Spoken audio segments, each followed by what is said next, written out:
It's Wednesday. It is BRAP, and we have a lot to talk about. A lot of video gaming news, tech news, and all around great news. So let's get into it.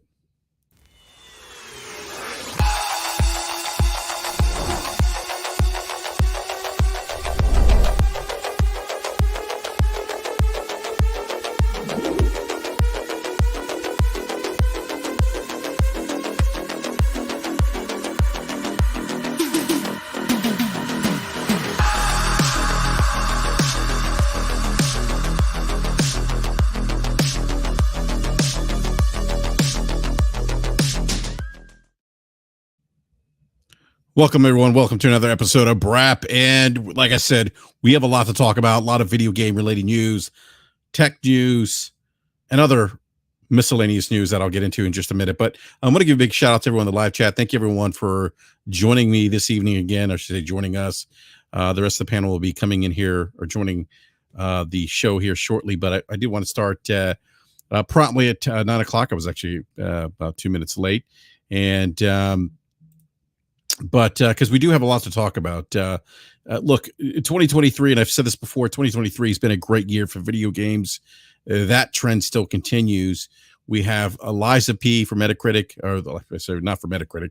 Liza P just came out, and so we'll talk about that game, the Metacritic review for that game.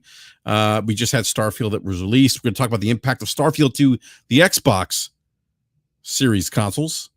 And see, Starfield, True Virgil says Starfield is amazing. We have a major update for Starfield that we're going to discuss as well. And then Tim Cook and the folks at Apple gave us the iPhone 15. We had the reveal for that. The iPhone 15 looks like a great phone.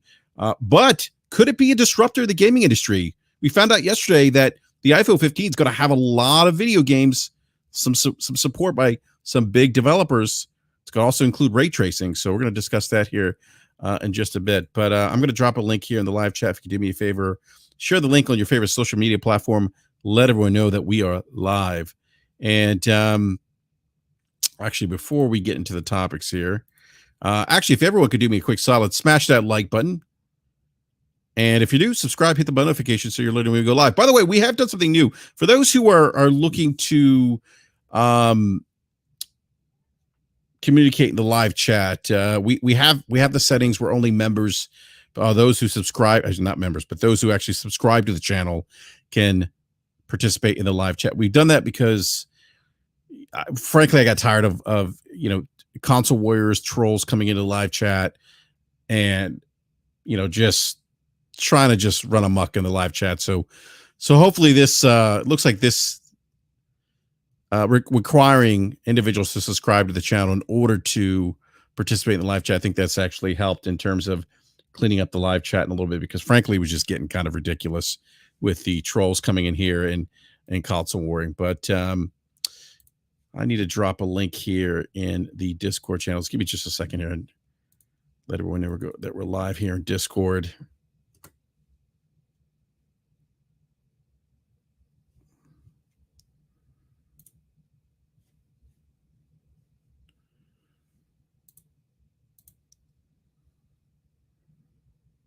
All right, let's see here.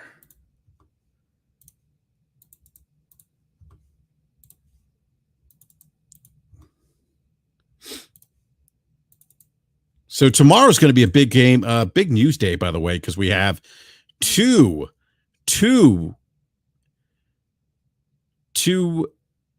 We have Nintendo and PlayStation both doing Nintendo's doing their Nintendo Direct, and PlayStation doing State of Play.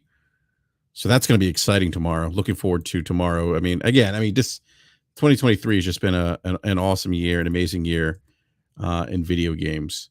I'm also going to give everyone my thoughts on Starfield, because I'm probably about 40 something hours into the game now. So I'll discuss that here in just a second.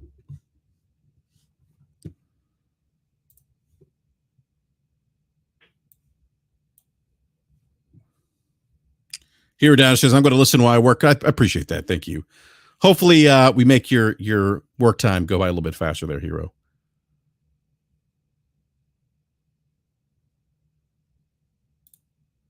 All right, let's see here.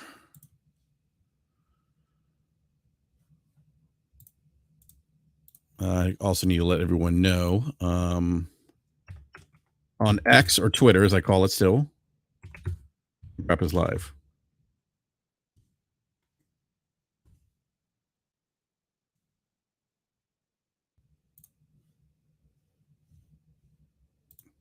All right, I'm a Commanders fan, and I see Ron Rivera trending. That concerns me a little bit. Oh, okay, Ron Rivera gave the game ball to the new owner, Josh Harris. All right. Anyhow, so he's not trending for the wrong reasons. That's good. Halo's trending as well, by the way. Why is Halo trending? Let's see why Halo's trending here. Oh, play season 4, Halo Infection now. Okay. You know, I was playing Halo, quite a bit of Halo for some time with Slow-Mo and Game Logic, and just had a good time, and just didn't, just couldn't really get back into. I mean, should say couldn't get back to it. I got back into it, but then the gear drops, everything. It's not really clicking as a live service game for me. So, yeah, I don't know, Josh Harris. I haven't played Halo in quite some time. I've been playing some other games. I don't think I played Halo since earlier in the year, actually, if I recall correctly. But Downward Incline says the iPhone with a backbone controller makes the PlayStation Pro look irrelevant to me. Downward Incline. Look, those products are just two different. They're really targeted at two different addressable markets, two different types of consumers. So I don't think it necessarily makes the PlayStation Portal look irrelevant, because you're going to have people that want that dual sense features and haptic feedback and want to be able to connect, on their via Wi-Fi to their PlayStation device.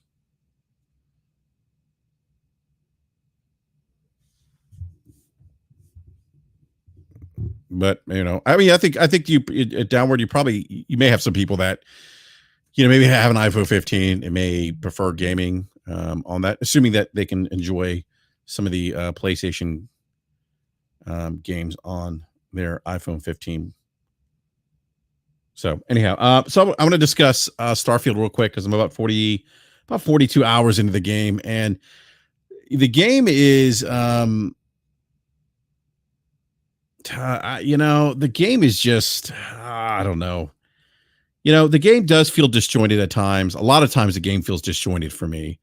I don't think this is Bethesda's best game that I've played, and I've played all of Bethesda games. I've played all the Elder Scrolls games. I've played all the Fallout games.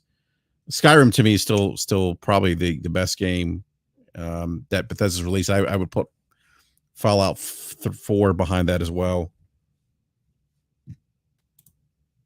But yeah, it just feels a little disjointed for me, and there's times where I'm like, I'm not enjoying playing the game, and there's other times where I'm actually enjoying playing the game. Like, I should just before it went live, I was playing a mission, and I was involved in pretty intense combat, actually, and it was fun. I really enjoyed it, and it was a great mission and had a good story to it. What I found from this mission was kind of intriguing, because it spoke to corruption, which was kind of interesting. But there are other times where the missions just fall flat for me. So, Logic, what's going on, man? Not much, man. How are you? Good. I just give you my quick thoughts on Starfield, because I'm about 42 hours into the game now. I did play a mission. Now, have you played any of the Ranger missions? I guess the Free Rangers. Yeah, the Free Space Rangers. Yep. Yeah. So, how far did you get in that particular quest line? Right now, I'm on Neon, tracking down one clue to my own case that turns out to overlap with a clue with another Ranger's case about a stolen ship from Hope Tech or whatever. Okay, yes, I actually play that mission. I'm actually further along. I think I'm towards the tail end of that particular that particular story. Sorry, I don't mean to yawn. I should go grab some coffee. But actually, I think that particular storyline is actually one of the ones that I've enjoyed the most. But like I said, and you and I talked about it earlier today, I just when I play tonight, I'm like, oh, this is great. And it's kind of what I said would happen with me, like where I said to you earlier today, like there's probably gonna be missions where I'm like, oh, and then there's probably gonna be a mission then or a couple missions that I played. I'm like, oh, this is actually pretty good. It just hasn't been consistent. Those experiences, the good experiences, haven't been as consistent for me with this game as they have with other Bethesda games. So that's where I'm at right now with Starfield. And so Logic, so how many hours are you into Starfield now? Are you 35, 40 hours now? I'm about 40 hours total because I have about 37 hours in my PC run, and then I'm about 3 hours into my run on Xbox. And what are your thoughts? If they've at this point in the game for you, like, has anything changed since we talked about the game last week? And by the way, I kind of like giving these like weekly updates, kind of talking about our experiences as we progress through the game. But go ahead. Yeah, I don't think anything has really changed. I mean,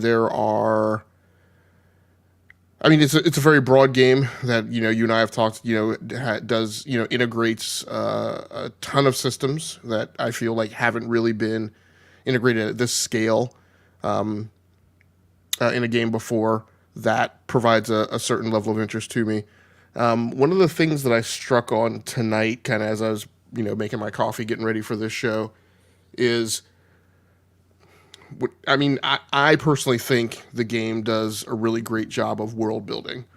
And so if you've really gotten into certain types of fictional content like Game of Thrones, and like for me, like you're a bigger Star Wars fan than I am. I'm a bigger Star Trek fan, and one of the key differences that I've always felt in those two works of fiction is I've always personally felt like, and it's the type of content that I gravitate towards, is that the Star Trek universe is much more organized. There's clearer lines of factions, and there's clearer structure, and there's tons of little tidbits on organization. And those are the types of things that I gravitate towards, because those are the types of things that I gravitate towards in life. Whereas the structure in the Star Wars universe, I've always felt like, way back in the day there was structure, but I feel like as we've gone down the road with that content over the decades, it's just gotten willy-nilly and just casually gets cast off. And Disney coming in and saying, we're taking the past 15 years of Star Wars novel canon and throwing it out the window and things like that. And so I always feel much more grounded and acclimate much more to works of fiction that have high degrees of structure and a lot of fictional lines. It's one of the reasons why I fell in love with Dune. When I was a teenager, when I read Frank Herbert's novels. And so I realized tonight, I think one of the things that attracts me to Starfield is that there's tons of structure and there's lots of world building. And until I went down the path of playing the Free Space Rangers content, I hadn't really nailed and fully grappled with an understanding of what this whole thing about the Colonial Wars was about. Like, I was aware of it by name, but I really wasn't clear, when I was dealing with characters who had fought on either side of that war. I wasn't really clear with how deeply that war is really ingrained in the persona of lots of characters. I wasn't aware of the. That's a great point, Hamp. And I'm sorry to interrupt, but there's hints of that in the short cartoons, anime cartoons, if you want to call them that, they released prior to the game's release, that talk a little bit, and that's kind of what I thought we'd get a little bit more of. But go ahead, man. I think it's a great point you just brought up. But go ahead. No, thanks. And I wasn't aware as consciously, when I was in a scene where I had, I think I mentioned that, characters who'd fought on the other side of that and how much that drove their interactions. And so to me, and look, as I've talked about, this game has tons of warts. It actually has a ton of very easy warts for that I've picked apart, you know, ad infinitum. Um, but regardless of that, what I personally think is true is that the game does a lot of world building. It has a lot of structure. It has an underlying, and I'm not sure if this is all like unified code in a single module, or whether it's bits and pieces strewn all over the place that interact with each other. But there is a social network to the universe of Starfield, that is pre-staged there and kind of already exists, but that also changes over time based on your own actions. So I've mentioned to you, like, one of the reasons why I like the game is because I prefer games that give a lot of provenance unto the player and leave you unchained to go off and do whatever it is that you choose to do. And that's why I, often spend times, playing, and then in combination with that have a good grind loop, or at least one that I like. And so that's why I wind up spending a lot of time with with live service games and living games and enduring games and things that have universes that change over time. And so for me in Starfield, what there is this universe which you have to come to an understanding of, and your understanding of that universe and my understanding of that universe are going to be vastly different. And then you have to choose where your place is in it and exist within it. And then again, there are event and social triggers kind of all over the place that may or may not go off. In some cases, don't even pop a particular mission into your mission list, right? So as you and I have talked, like, there have been cases where a mission has become available for me that you haven't even seen yet. Yeah. Right. Yep. And vice versa. And so, for instance, like I said, I went down that path with the Free Space Rangers tonight, and the whole way that came about is because when I booted the game up tonight and sat down, this was one of my sessions where I was like, I'm going to go out, because last session I saw an achievement pop that said, I'd gotten some achievement that only like 7% of players have, from farming like 500 units of minerals from an outpost, because most players haven't built an outpost yet. But I've got an automated one that's running in. I'm Lando Calrissian. It's my little Bespin, right? It's a small mining colony where we're mining copper.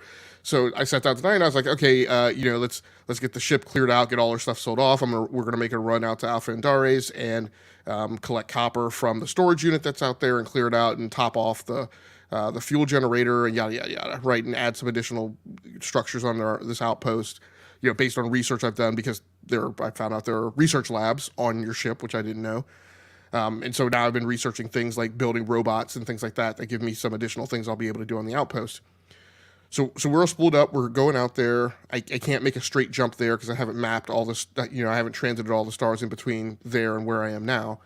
So I'm having to bunny hop star systems. So in one of these bunny hops, I come across this ranger who's being attacked, and so I have to chase some bandits off, and then she asked me to come aboard her ship. So and of course I don't know that she's a ranger. I don't think before, but anyway, I get on board the ship, I meet her, and then that starts me down this whole path again. Nowhere in my path of intention of where I was going to go tonight, but I came across this, and then when I realized she was working a case that was connected to the case that I was working, I was like, oh, okay, I got to drop what I'm doing, the plans to go out to my outpost, and we got to go chase this thing down. So the other thing that happened, this is just not a story piece, but a mechanical piece, which, again, this is the thing that attracts me to the game, is the mechanics and the systems of systems and subsystems. But last night I suddenly gained the ability to start targeting ship subsystems, which I thought was a skill that you had to invest in. But there was a mission that I ran last night where, I think for the specific purposes of the mission, because one of the mission objectives was for you to board the ship, that they just gave you that ability, and I thought that they had given it to me just for that mission. But now it seems like I can target subsystems all the time, and I never invested in that skill. So I don't know how that has come about. But at any rate, those are the types of things, the random things, that that engender me to the game. I mean, like I said, the game has warts and shortfalls, but look, I spent 40 hours in a single game, and that is not what I do. Right, with the the new releases that typically come out each year, I spend a little bit of time with each, but the notion of spending 40 hours in a single title, and definitely the notion of spending 40 hours in a single title in a single sitting, because I haven't played anything else but Starfield right since it came out. I mean, I've played Starfield every day. I've played other stuff on the side. I've played a little bit of Baldur's Gate 3. I think I messed with some one other game, but I've played Starfield every day since it came out. And again, that's just not normally what I do, because normally a game doesn't capture my attention like that. Yeah, no, that's true. I mean, since I've known you, I know that you haven't necessarily like done a single playthrough of just any game. It's usually a combination of different games that they're in your rotation of games that you're playing. So, but with regards to the war, I like that story, and it does get fleshed out, but I don't know. I would have liked to see that get fleshed out a little bit more. I think that's an intriguing part of that story to me is intriguing. Like the war, what had the aftermath of the war. Clearly, just there's things that have happened after the fact, But BRAP, kind of there's you haven't played. You have 2 missions that you haven't popped yet that flesh more of that out. Okay, then Like that's what I mean. And this is but like, are they? But they're not in the. But okay, but they're not in the main quest though. They're not in the main quest. Side quest. That's kind of like that's one of my little pet peeves with the game. Is like, okay, well, there's just some great stories. Like they should be in the main quest, because if I only play the main quest, I'll have no understanding or won't have that experience of the impact of the war to I forget not the Freestar Collective. The United it Colonies. is the free United Colonies, because there is something there. There's an aftermath to the war, and they tease that. I say they tease it. They put it front and center in the anime short cartoons that they put out before the game's release, and it really kind of pulled at those emotional strings of this war and people losing family members, and the impact that it had to humanity. And I just wish that was fleshed out a little bit more, maybe more front and center. But if you're saying that it's in a side quest, I don't know what side quest that is.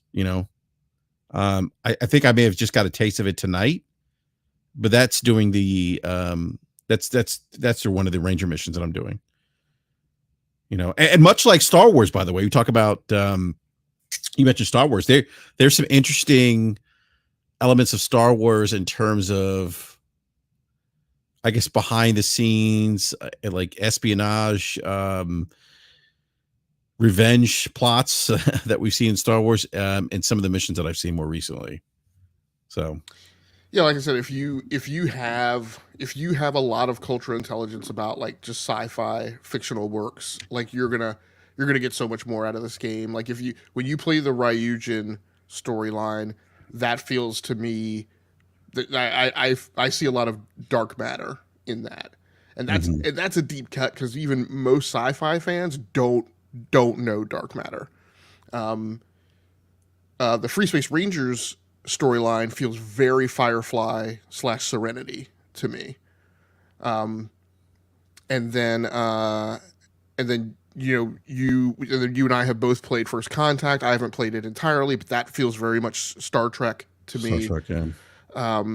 And there was another. Oh, and then I told you about one of the side missions that I encountered that was just straight out of Star Trek: The Motion Picture, which again is another deep cut, because I mean current kids today don't know Star Trek: The Motion Picture, and then even people who are generationally closer to us, most Star Trek fans don't like Star Trek: The Motion Picture, and won't be familiar with it and won't remember it. Like that movie came out 50 years ago, so just a lot of stuff like that. And the thing you're pointing out, right, is the thing that is the double-edged sword of this game, where if they did force you down the path of the mainline campaign, then I would be bothered, because it wouldn't give me the player provenance, and there's a high likelihood that I wouldn't have stuck with it. But but it definitely leaves them open to things that I've criticized before, which is that it leaves the player open to miss things.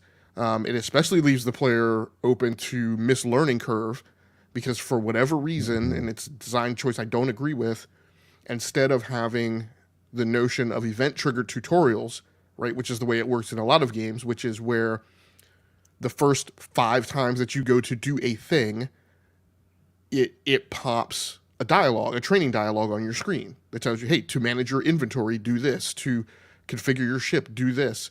But this thing has tutorials that are tightly wired into the mainline campaign stories. So if you don't do those, in often cases you're going to miss, key elements that they're trying to teach you, and you'll be bothered, like I was, like enraged that here's this thing that was never taught to me or told to me. So it's a tightrope, that at the end of the day I feel the same way you do. Doesn't necessarily come together in a very elegant package. No, it doesn't. But for certain types of players, there's going to be the scratch there, that they're looking for. It's not S tier, as you would say. It's not. Well, that comment is about other things. Like, again, the fact that the thing's not hardware optimized. I'm also salty about it not being hardware optimized well, but Microsoft marketing and PR, claiming that it is. There are performance problems. There are bugs. There's there are design flaws. Like, I've got a clip up on my YouTube channel where, last night I did another side mission where I had to go out and board a ship, and then take out some spacers that were on board the ship who had a hostage.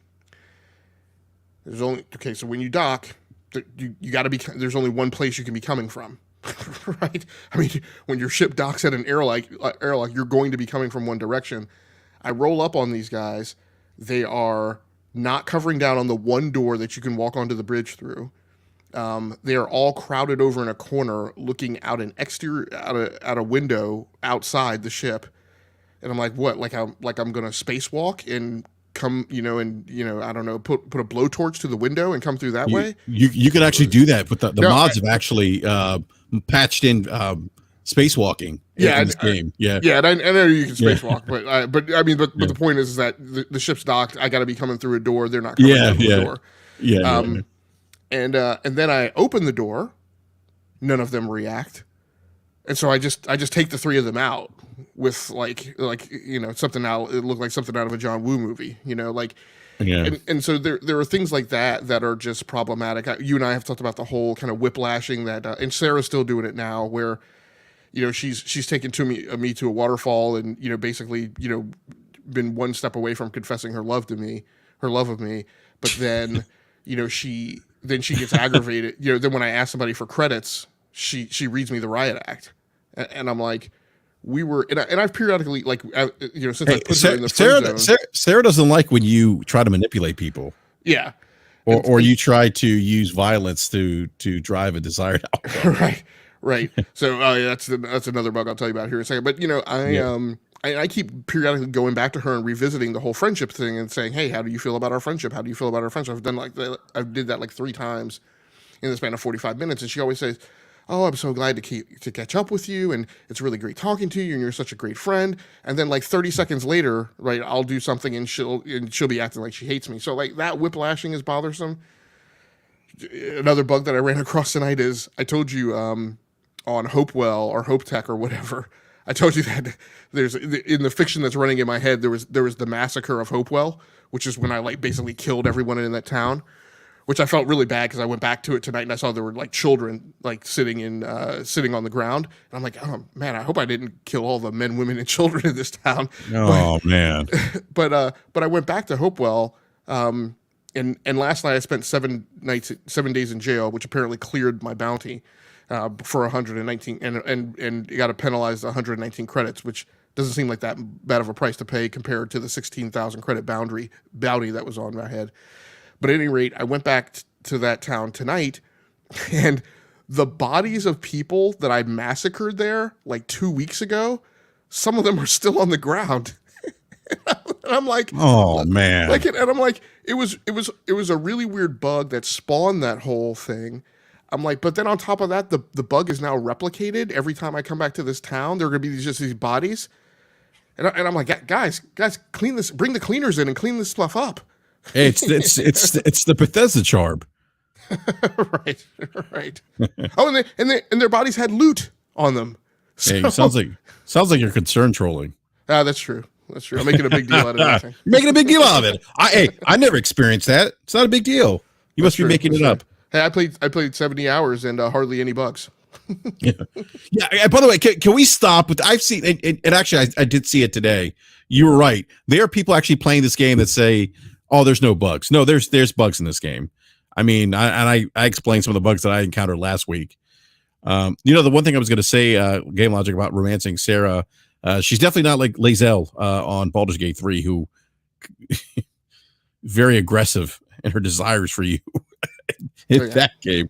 I don't have the Lae'zel problem in Baldur's Gate 3 because I killed her very early in the game.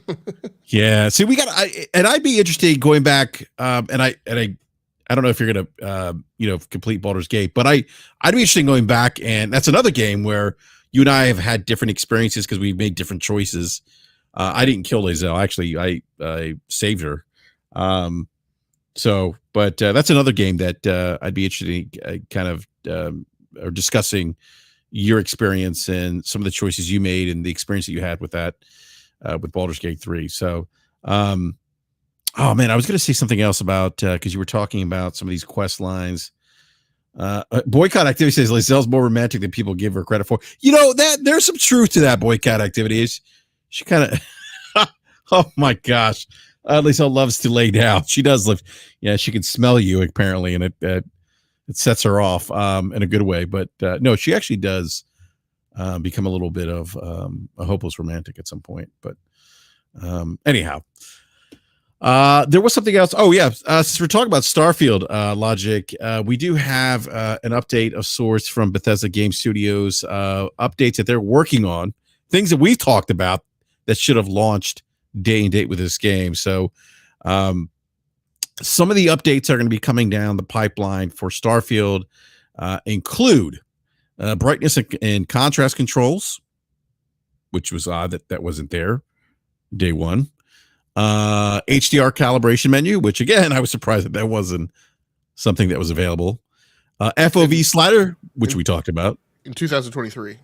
Yes, in 2000. Yeah, you launch a AAA tier 1 game without an ability to adjust HDR. Like that's sure some kind of way to be, I guess. Yeah, I still don't understand that. 2023, no brightness and contrast controls, no HDR calibration menu, no FOV slider. They're also going, and you can get the mod for this, but thank you, Bethesda Game Studios, for announcing that you will be bringing NVIDIA's DLSS support to this game for PC. Like, finally.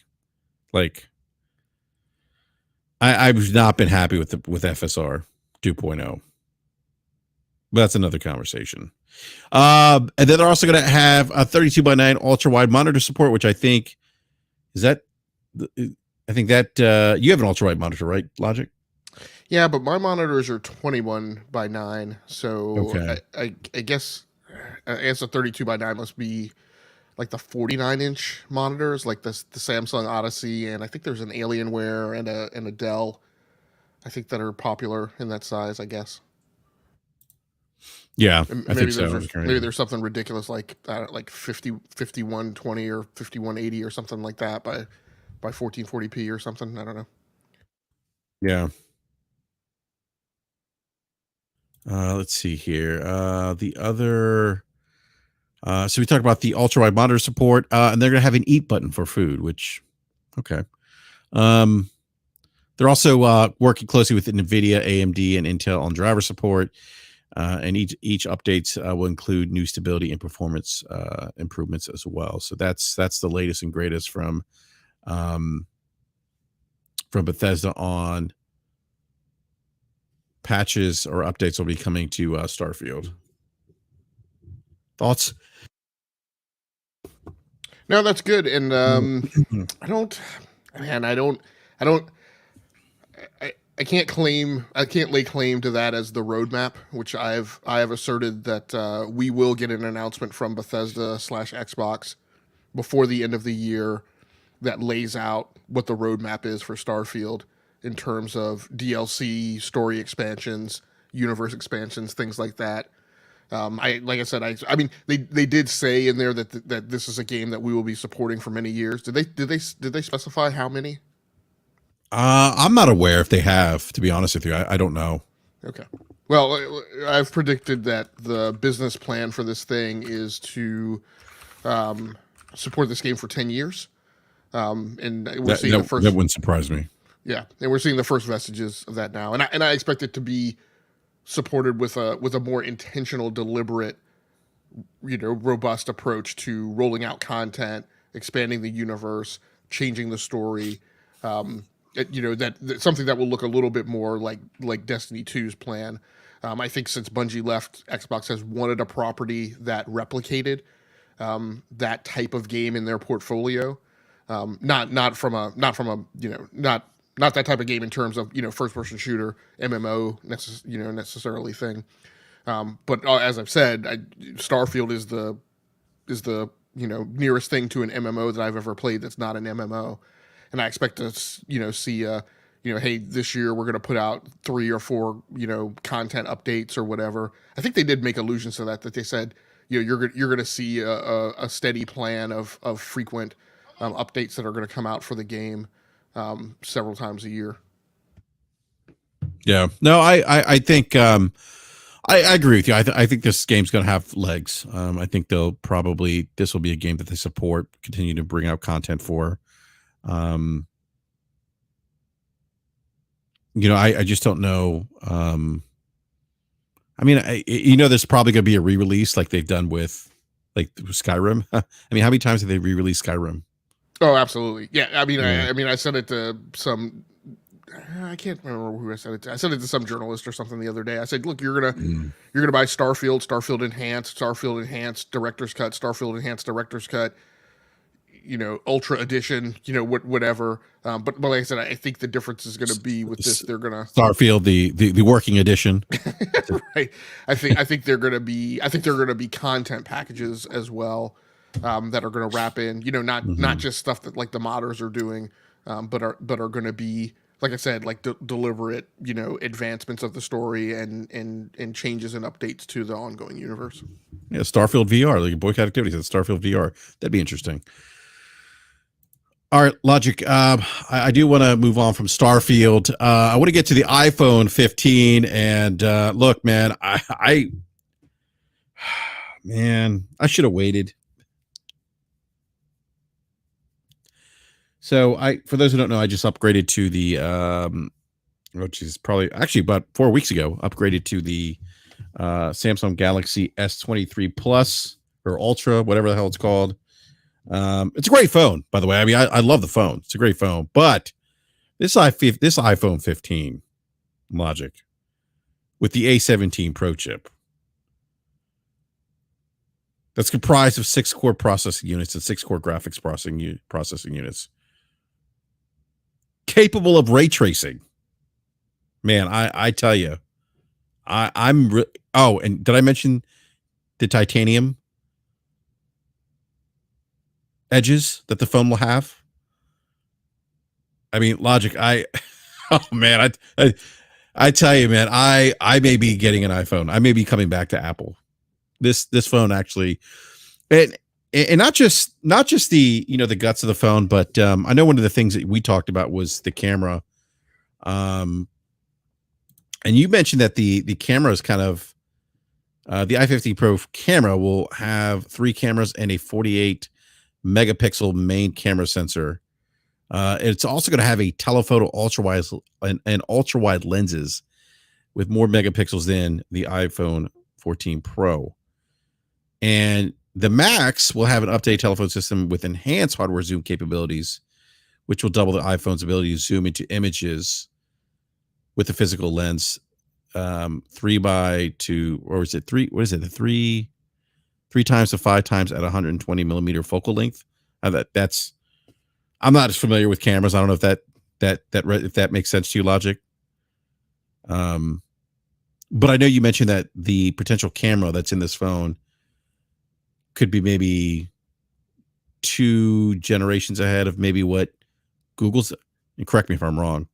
But I think you said 2 generations ahead of what Google and maybe Samsung might have with their phones. Yeah, I mean that's my guess. I mean Google's approach has always been less of an emphasis on the camera hardware and more of an emphasis on software processing of your photos server side. But even with that, I mean from what I've seen of the iPhone 15 camera, my anticipation is that it's going to take two clock cycles of production for Google and Samsung to catch up because I don't I don't know that Google was anticipating what Apple just dropped as far as the iPhone 15 camera. You know, they're going to be in the hopper for their announcement here October 4th. I think their date is, and I think what Apple just dropped doesn't give Samsung enough time to react with what they're doing for their camera for the Galaxy S24 by next spring. So I'm anticipating this is going to give the iPhone a lead on image processing, for the next year until those guys can get their next come around on product releases. Gotcha. Okay. And the titanium is also fingerprint resistant, unlike the steel version. And the titanium actually makes the phone about 10% lighter than the iPhone 14. So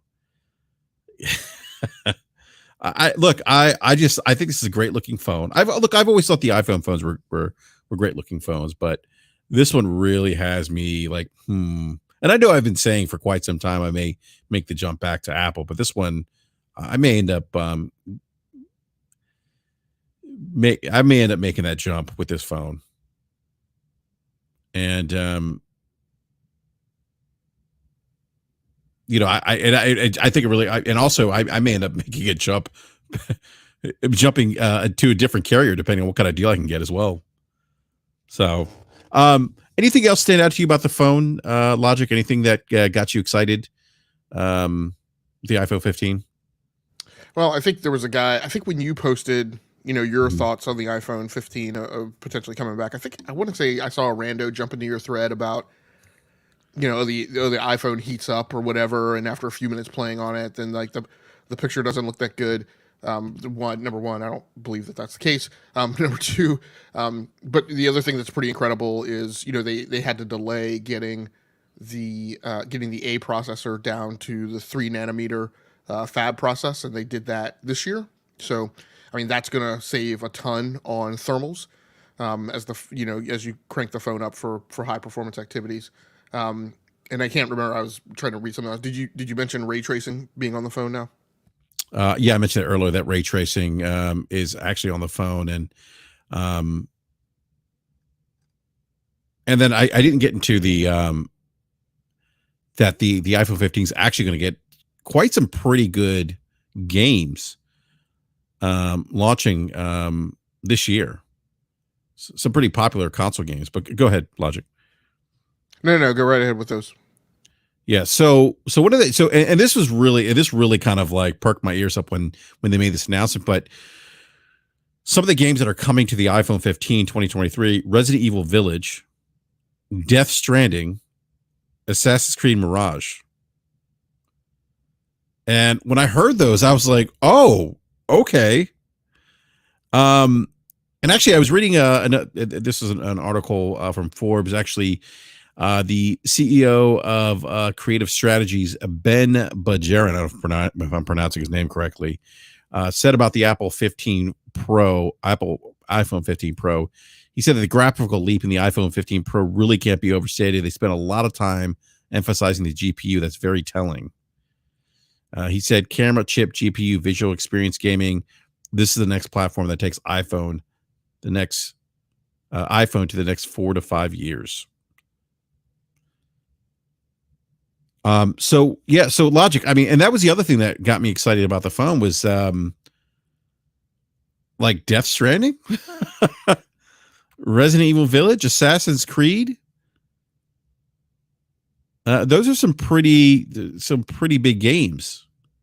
Now, obviously all this is going to be done playing, you're going to be able to stream these games, but, Um, but Oh, I'm no. I'm These are games running on Metal, so oh, they're will they not be in running the them? cloud. Okay, I Yeah. I'd read somewhere they were going to be on the cloud, but that okay. I'm so they're going to be on the metal then. Okay, Yep. gotcha. I mean that's impressive. And so I think this. So it kind of made me think about the conversation around the PlayStation portable, the PlayStation Portal, which is their Sony's handheld PlayStation device. And you remember when a lot of people were like, "Oh, we don't want this. They should have given us a Vita." Like this announcement to me makes more like Sony's decision makes more sense to me now. Well, I mean, not that I had issues with it. It made sense to me back then. Um, but I think this announcement kind of, for me, it just is kind of emphasizes that yeah, it makes sense why Sony's doing this and not necessarily doing a dedicated portable device, because phones can play games now, All right. and this particular phone's going to have ray tracing Yeah. and be able to play.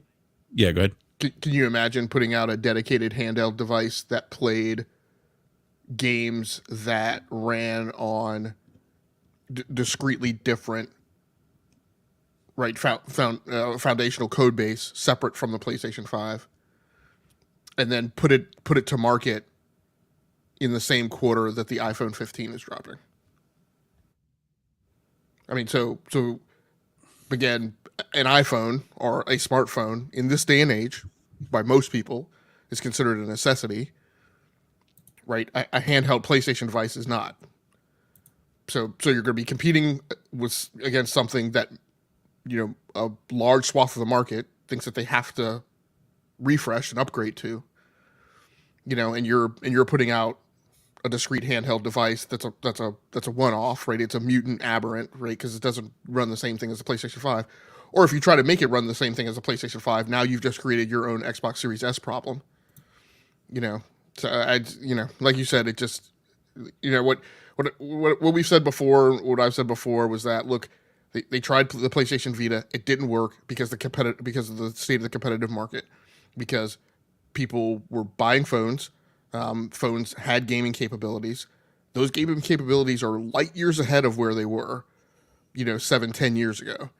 Now they integrate over Bluetooth with console controllers. Now they support remote play via those use for those same games. Now you're dropping a phone that has the capability of running a lot of those same games natively. So it's just a questionable market to dip your toes into, for a device that in the West we just don't necessarily have the same appetite for. It would probably play well, I think, in Eastern markets where, in a lot of those countries, the Japan. notion of Japan, China, a lot of the notion of having a bag full of one-off devices, isn't as unusual to them, or isn't as unfavorable as it is here in the West, where lots of people just like convergence. I mean, it's the reason iPods don't exist anymore, right? Yeah, that's a great point. And so is the chip that Apple's making? You mentioned it's using 3 nanometer technology. Um, I mean, have we heard anything about Samsung using this technology? Because Apple's really the first. I mean, say really, they are the first smartphone to do so, or to utilize this technology.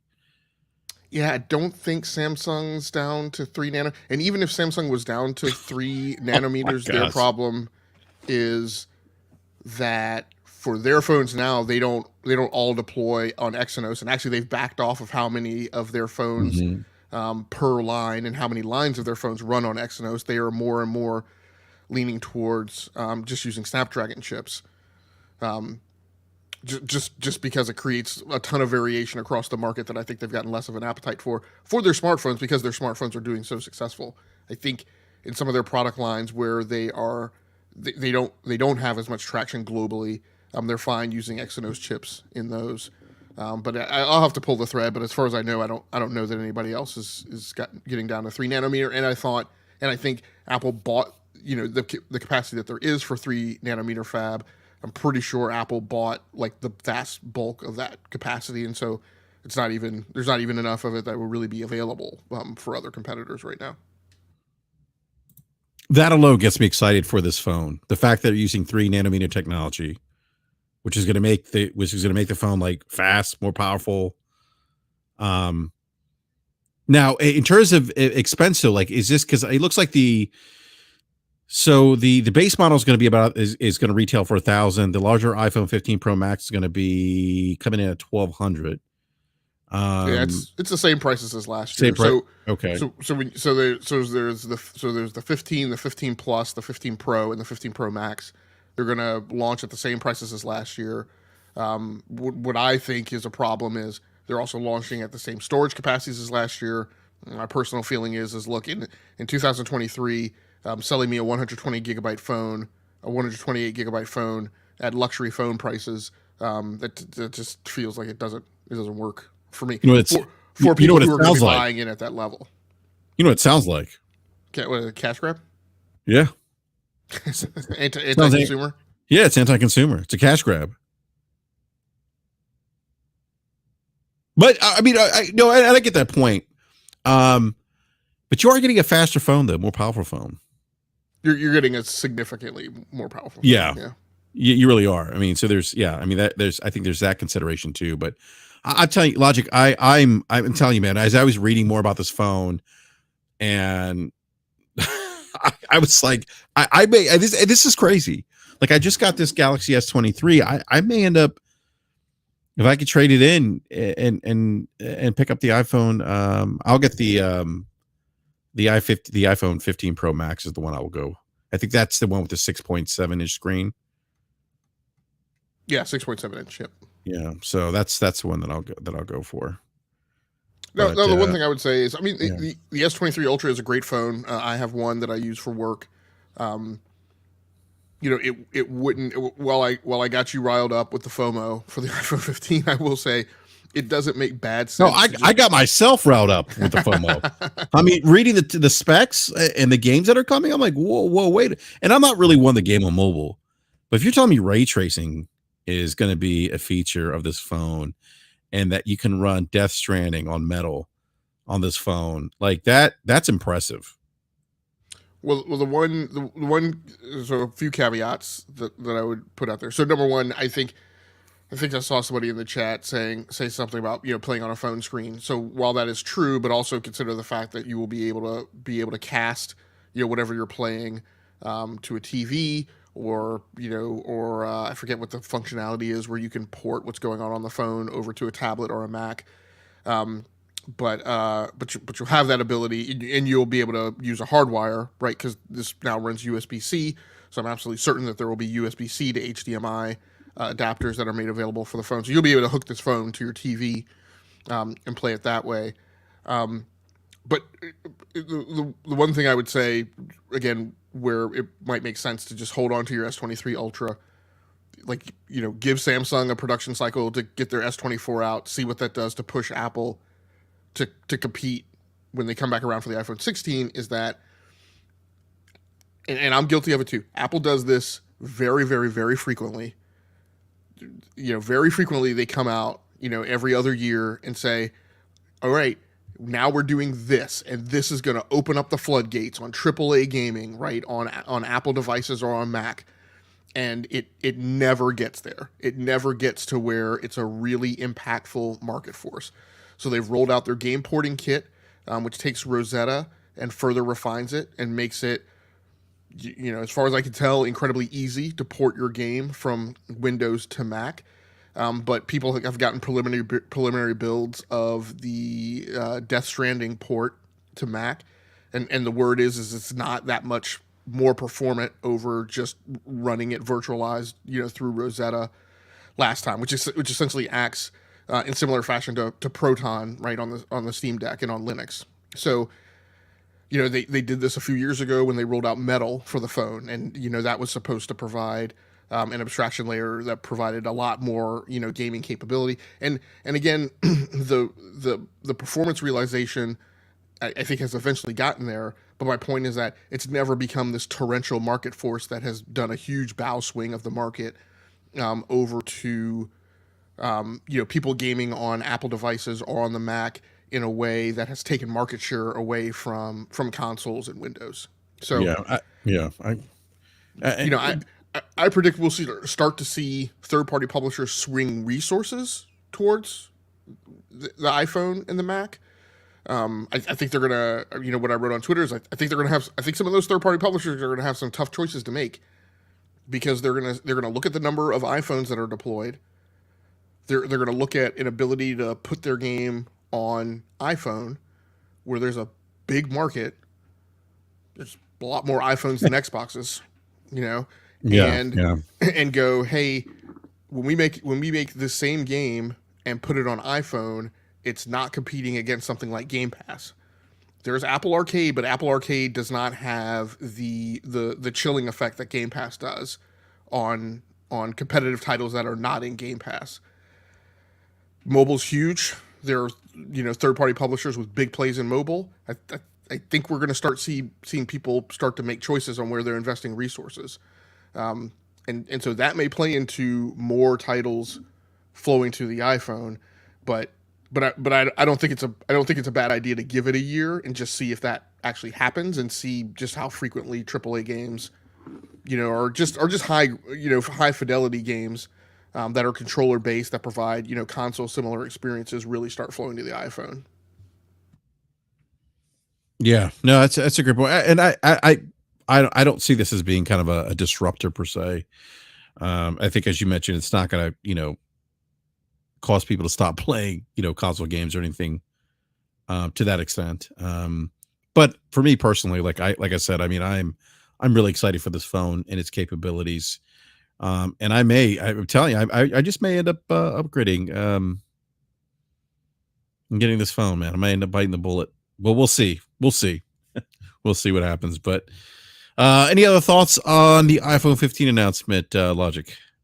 No, I just want to clarify. So, Yep. so when I talk about that hypothesis, right, I'm not talking about it taking market share from current console gamers. I'm talking Yes. about it being the growth play, and I'm talking about as if today a million new gamers come into the market, right, in a month, then X percentage of those go to console and X percentage of those go to PC. What I'm Mhm. talking about in this world, a million new gamers come into the market in a month. X percentage of those go to a smaller percentage of those go to console, slightly smaller percentage of those go to PC, and some percentage pick up gaming right on their mobile phone. And we're talking about initially it rolling out on the mobile phone. Um, the tablet, the Apple tablet, the iPad obviously uses the M series processor, but as Apple continue, and you've got Vision Pro coming out next year, which is also going to consume gaming resources on the market. So the point is if Apple starts pushing, and Sean Layden just talked about right this exact thing, that non-endemics to the gaming industry are one of the greatest threats to gaming and to current gaming industry market share. My point is if we really see Apple double down on the investment it's making in gaming, then you're going to start seeing that growth wedge swinging, some additional percentages in Apple's direction that may have previously gone to console and Windows. Sean Lane also said that consolidation hurts creativity in gaming. That's another conversation, though. That is true. Yeah. All right. I do want to move on to Xbox Series and X UK sales. They jumped 76% on the launch of Starfield. This is actually according to gamesindustry.biz, which is my favorite, by the way, Logic, favorite video game website. I think I would take it a step further. And as of today, I think they're the last bastion of gaming journalism on the face of the planet. Everybody You know else what? has become hacks and influencers. Yeah, I don't disagree with you, Logic. We talked a lot about this.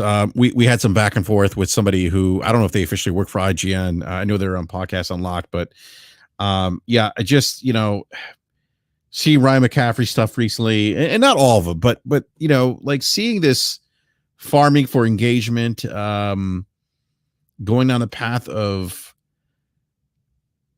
putting out content that's eerily similar to pro platform YouTubers, people a little more extreme in supporting their platforms. I mean, Times have changed, man. I Times would have say changed, that certainly. I would say like unquestionably going down the path of putting out misinformation, disinformation, and acting like a tabloid, and trying to tell people untruths. You know, Yeah, yeah, yeah. I mean, like gaming journalism. Gosh, I'm sure. I wonder if Mooch is listening. He's probably having a chuckle, but because him and I used to go back and forth about gaming media and journalism years ago. We used to go back and forth, and I kind of agree with him now. Like it's turned into tabloid media. I mean, essentially gaming, and not all journalists. So we've had some journalists on the show that I won't name them, but who I still think are doing good work. But they are individuals out there now that are the equivalent of the National Enquirer, yep. and that's where gaming journalism's gone. I mean, look, I like Oh No It's Alex. I've had him on the show, but my God, there's no reason why Dextro should have an article about Oh No It's Alex. Right. On a weekday, if you run that article on a Saturday with some intern who's cranking out blog posts, okay, right? But for you to work that on a production workday, that's just, that's yeah, we're really in the bottom of the rain barrel at that point. Yeah. So gaming industry is literally, I think, the last bastion of good gaming journalism, and so they have an article out. Actually, Christopher Dring. Regarding Xbox Series S and X UK sales jumped 76% on Starfield launch, but Bethesda's RPG and the new 1 terabyte Series S model delivered the best week of 2023 so far for Xbox console sales. We know Xbox console sales year over year have been down, so it's really great. I mean, again, this goes back to what we've talked about when we've discussed why the Xbox has had issues with, despite having this tremendous value propositioning Game Pass and a low cost of entry with the payment plans for the Xbox Series consoles to the cheaper $299 version with the Xbox Series S. Despite all that, they have been tracking a little bit behind the Xbox One. And look, we attributed that on this show to a lack of games. Not that they don't have games, obviously they do have games, but games that really move the needle. And Starfield is that game. I mean, we talked about this last week too, that there's a lot of conversation around Starfield, good and bad. But nevertheless, there's the kind of conversation around this game that, frankly, I haven't seen on the Xbox console since I think I said this week, Gears 5. And I would say the conversation is even around this game is even greater than the conversation around Gears. I mean, this game has really put the Xbox into the conversation on YouTube, media sites, gamers. It looks like the game is doing well from what we saw from Bethesda. So you see the impact of when they have big AAA games that move the needle. Like we've always said, it's not that they don't have games; it's just don't have games that necessarily move the needle for the platform. And you may see the effect of that here with Starfield. So,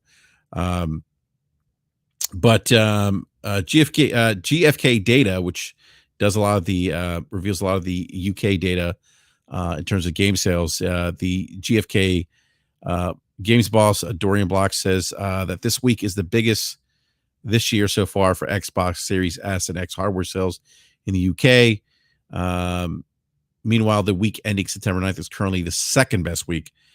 He said this is partially due to the launch of the Xbox Series S 1 terabyte edition, which accounted for 24% of all Xbox consoles sold during that week. The new version of the Xbox Series S is roughly £50 more expensive than the standard Series S model.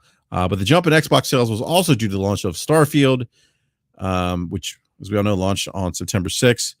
But it was also available on the first those willing to pay the premium edition. As a result, the standard Xbox Series X console posted a 46% increase in sales for the week ending September 2nd in the UK. So what do you think, Logic? I mean, just go back to what you said about how Starfield has kind of taken over the airwaves. I mean, to me, even more so than what you said, right? It's suffocated like the conversation of almost anything else. I feel like the only thing which has really gotten any daylight since Labor Day weekend has been Sea of Stars, I don't see, I see very little conversation happening about Baldur's Gate 3. I see a little out there, but not much. Um, and not much deep dive conversation, mostly just kind of surface level crop dusting. But the conversation around Starfield, and in marketing and PR, we always talk about how, you know even if people are talking about you badly, then that's still people talking about you. And Microsoft went through this whole thing, years ago, when we saw, the rise of the Mac, and the rise of some other Apple products, and Microsoft still to this day talks about how, like, there's no threat from those products in terms of market share, but the mind share that they grab, right, is stifling and is blunting, right, to Microsoft's consumer endeavors in many cases. And so that's kind of what we've seen, right, over the last few weeks from Xbox, has been Starfield really taking over the airways, taking over the mind share. Like, look, I mean, PlayStation makes a great product. It sells well. It normally occupies the airwaves, but I mean, you know, there there are some Sony fans out there that can't get a good night's sleep, right, since Starfield came out. Right there, you could see them flailing and tying themselves in knots, trying to put out a narrative to kind of blunt the PR onslaught of Starfield. And like I said, this is a game that has problems, but still has occupied the entirety of the conversation, right? So we're going to see that change as we slide into October. And I mean, quite honestly, we'll probably start to see it shift a little bit next week when more MK1 comes out. We'll definitely see it slide more in October when Spider-Man 2 drops. And and Forza Motorsport comes out.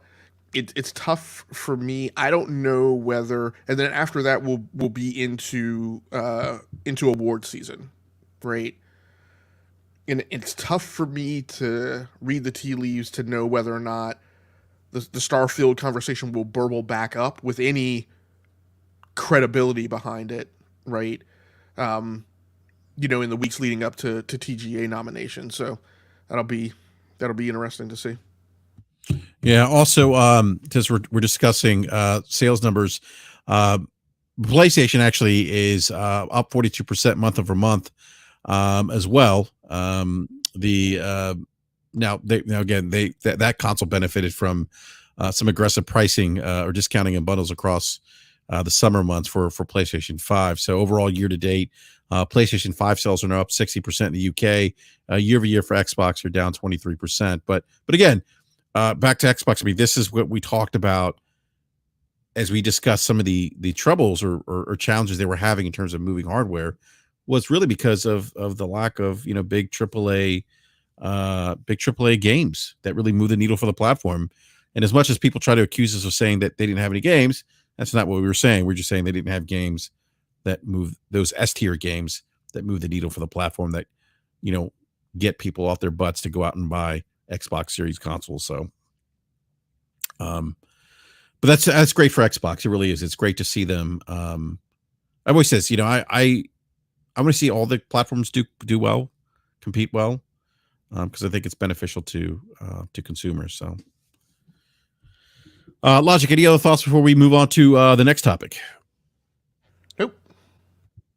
All right. Well, Logic, you've heard me say this before.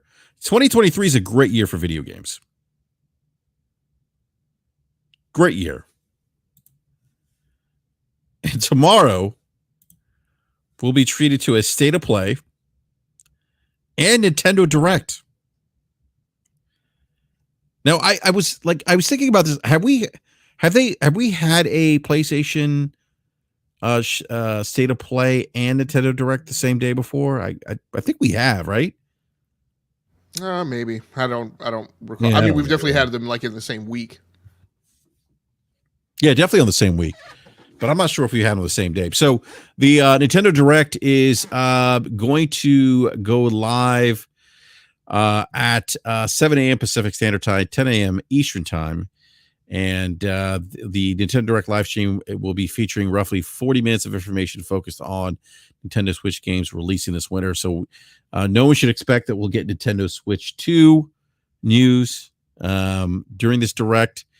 Although they did, according to reports coming out of Gamescom, they did show demo the Nintendo Switch 2 behind the scenes and actually had a version of Zelda Breath of the Wild running on the Switch 2 at 60 FPS, according to the reports. A beefier version, a beefed up, visually, it's just a beefed up version of the game running on the new Switch hardware. So, which leads me to believe, in my opinion, I think Nintendo's going to end up re-releasing that game and selling it. And of course, I'll go out and buy it again with the Nintendo Switch 2 because that's what I do. I'm not helping the cause. And by the way, Logic, I did want to say something about not helping the cause. Per the UK charts, Red Dead Redemption 2 came back to number 5, by the way. So I know you didn't have anything to do with that in the UK, but you may have had some impact to the numbers here at MPD when those are released again. We see Red Dead Redemption maybe chart top 10 MPD. So I know you mentioned you bought it for the PlayStation or Nintendo. Yeah. Yeah, I'm sorry. Where did you say it came in on the UK charts? Number 5.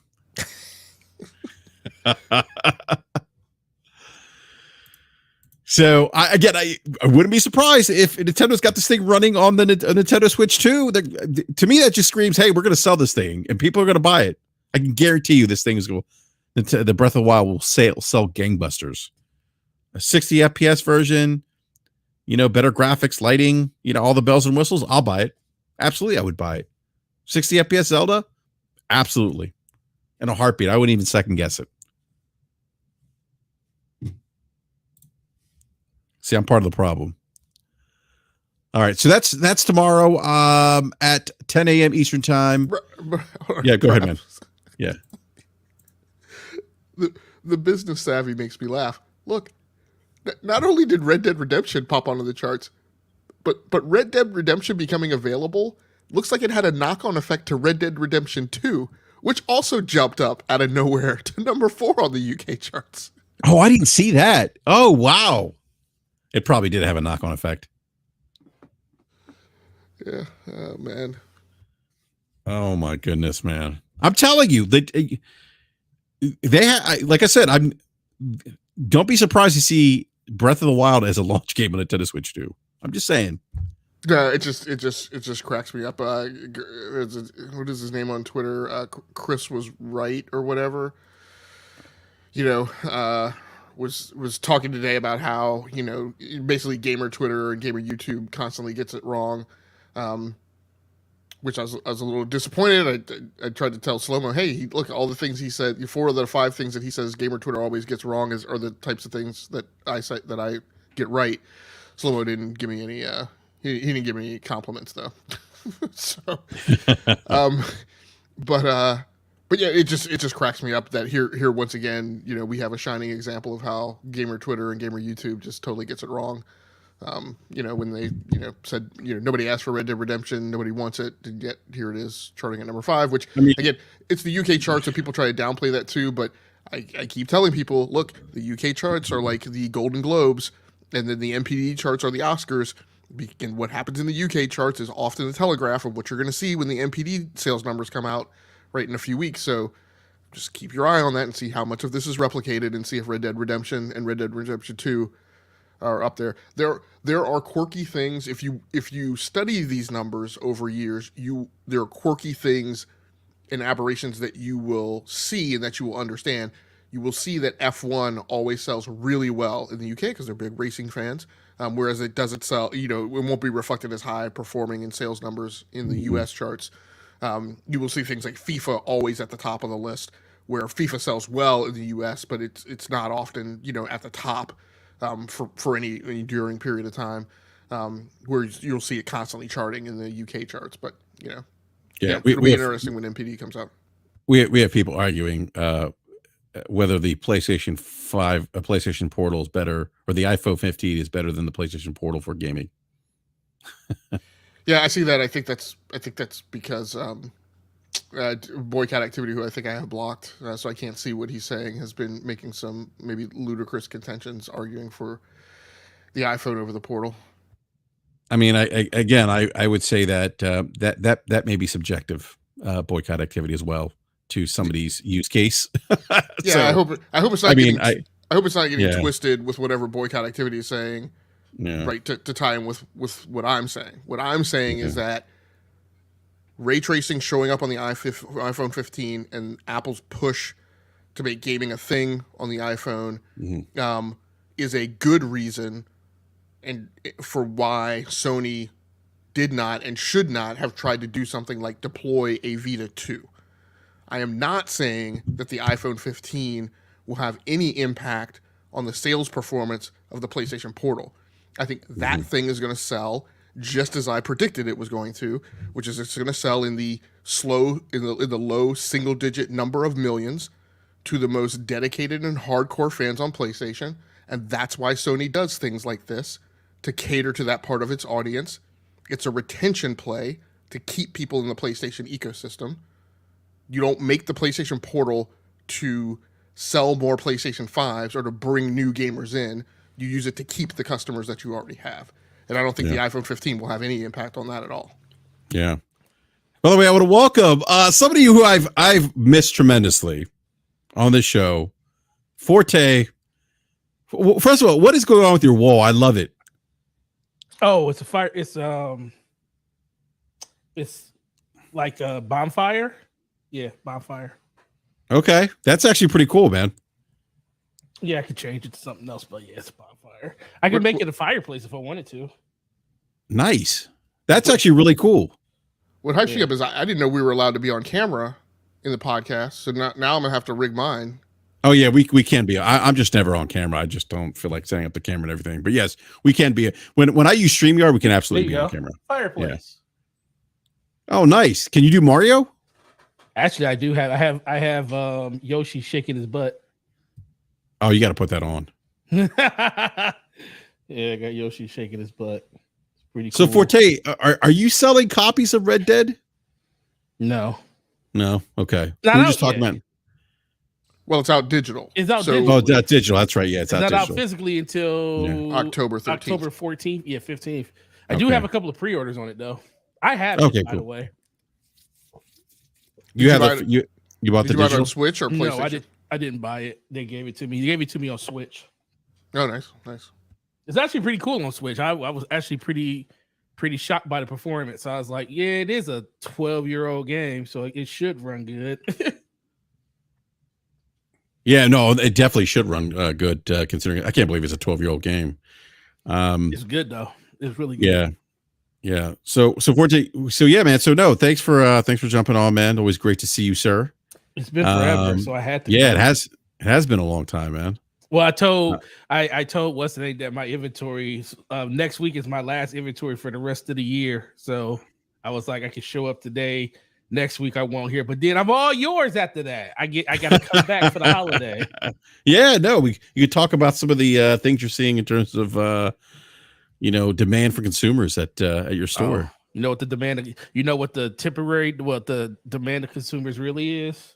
What's the that? fact that I could probably with 100% certainty say that there is a lot of people hurt that Starfield isn't on PlayStation because I get so many. I had a couple people, probably about 10 to 15 people since Starfield come out that actually traded in PlayStations to get Xboxes for it. But I had more people saying, man, I really want to get an Xbox, but I can't justify buying another system for one game because they already have a PlayStation. But there's a lot of people that's like right there on that teeter where they're like, man, I need to get this game. I want to get this game. My friends are playing it and I want to play it. And I love Bethesda games, but I can't play it because it's not on, people keep at it. They say, is it really only on Xbox? I say, yeah, it's really only on Xbox and PC. Then it's like, man, that sucks. They said they're going to make me buy an Xbox. I was like, yeah, it's kind of what they wanted you to do. It's kind of the point. Yeah. It's interesting to see like the thoughts of what the community on Twitter and in the game experience versus what the real life opinion is, where those people really don't care. Like they'll actually speak and say like, oh, I really want to play this game. I really don't care that it's on Xbox. I'll play it. It's either I'm going to either do it, I'm going to make the move to play it on Xbox, or I'm going to have to make a business decision to say, is it really worth me getting it because it's only one game that's on Xbox? So yeah, I think that's really where it kind of falls at for a lot of people. But it's interesting to see that, but it's just, I never thought, I knew it would happen. I didn't expect it to happen like as much as it's happened over the course of like only 2 weeks though. Yeah. No, I mean, that's kind of what we discussed, a couple of minutes ago when we're talking about the knock-on effect to sales numbers for the Xbox Series S and X in the UK, where, Xbox Series X or Series consoles up 76%. Part of that was because of the new SKU that released for the 1 terabyte version of the Series S. Yeah. Yeah. So with every last one of those boys when I got them. You did what? I sold every last one of those boys when they came in. Hey, how many did you guys get in the store? Probably like 12 of them. Oh, wow. They were gone first day? No, not first day. Over the course of the first week, though. Okay. It's not bad. Yeah. Yeah. So, Forte, we were discussing Nintendo Direct tomorrow. Let's go. PlayStation. Oh God, what's the PlayStation event called now? I'm drawing a blank. The State of Play. State of Play. Thank you. I almost called it the State showcase. of Indies in PSVR. State of Play. So looks like Sony is. Let's see what they're giving us an update on indie and third-party titles from around the world. That's tomorrow at 2 p.m. Pacific, 5 p.m. Eastern time. So we get Nintendo Direct in the morning, and then State of Play in the later on in the afternoon. So, is there anything that you are hoping to see any one of these shows? They already told us that all we're going to see is the third party.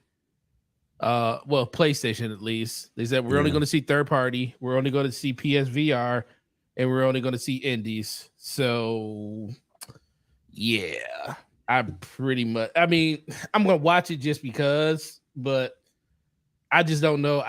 I'm at a point now where it's like I just want Sony just to talk about their first party, which they just aren't doing right now, and this goes back to the fact that they kind of did it a little backwards. They normally always have like a couple of launch titles at launch for a system, but they kind of went ham in the first couple of years with the PlayStation 5. Like there was like, I want to say at least 7 first party titles that released in the first 2 years, where that kind of never really happens. It's like maybe 2 or 3, 4, maybe 5 over the course of 2 years. But, they really stepped up their development of first party over the first couple of years. And this year looks like it's going to be a down year because we only got Spider-Man this year. We have nothing announced for next year that we actually know is coming next year. We know we got games that are actually in development that they talked about. We just don't know when they're coming. So the fact that they're not talking about any of that at this point lets me know that that's pretty much probably it for this year. There's not going to be no surprise thing. There's probably not going to be something that they're going to talk about that's going to come in like February. We might get another State of Play in like January. I'm not saying that we can't get something else towards the end of the year, but the fact that this is in September, you're kind of reining up to where a lot of those announcements that Sony like to make probably won't make as much headway due to the fact that the year is about to be over for 2023. So I'm going to watch it, but I really don't know what we're going to see there. But for Nintendo, oh man, I really want them to just talk about this Switch 2 because it's real, but they're not, because they're selling a Mario OLED this year. So they're not going to really cannibalize themselves too early. But everything for them is going to basically be like Mario Wonder is probably going to get showed off there. Mario RPG is going to get shown off there. The DLC for Pokemon Scarlet and Violet is probably going to get announced and showed there. I wouldn't be surprised if they start having hints and drops about what's happening with Tears of the Kingdom's DLC that's coming at some point early next year, hopefully. So there's a lot Forte, of ways to deal with it. You played Tears of the Kingdom, right? 173 hours. How amazing is that game? Game is awesome. That's why it's still my game of the year. That game is incredible. That game is incredible, and people slept on that game. And it's not my game of the year. It was my game of the year. Baldur's Gate 3 has. I haven't played Baldur's Gate, so I can't say that you're wrong. Yeah, it's the closest thing. But I mean, I didn't think they could outdo Breath of the Wild. Oh yeah, and they did. Yeah, they did. They same map, but same playable area, but above the sky, and then underneath. Underneath. They fixed, like I told everybody, as long as they can fix the core issues that people had with the game when it came to traversal, when it came to stamina, when it came to damage to your weapons and stuff. Yeah. And they fixed all. I mean, weapon degradation is still there. I mean, that's still. I mean, but they made But they made really good changes to it to make it feel like it's not a hindrance. Yes, and that's the thing that kind of made it like, okay, I could deal with this. I just didn't like what you did in the first time. So yeah, it's a lot of different things that Nintendo can show.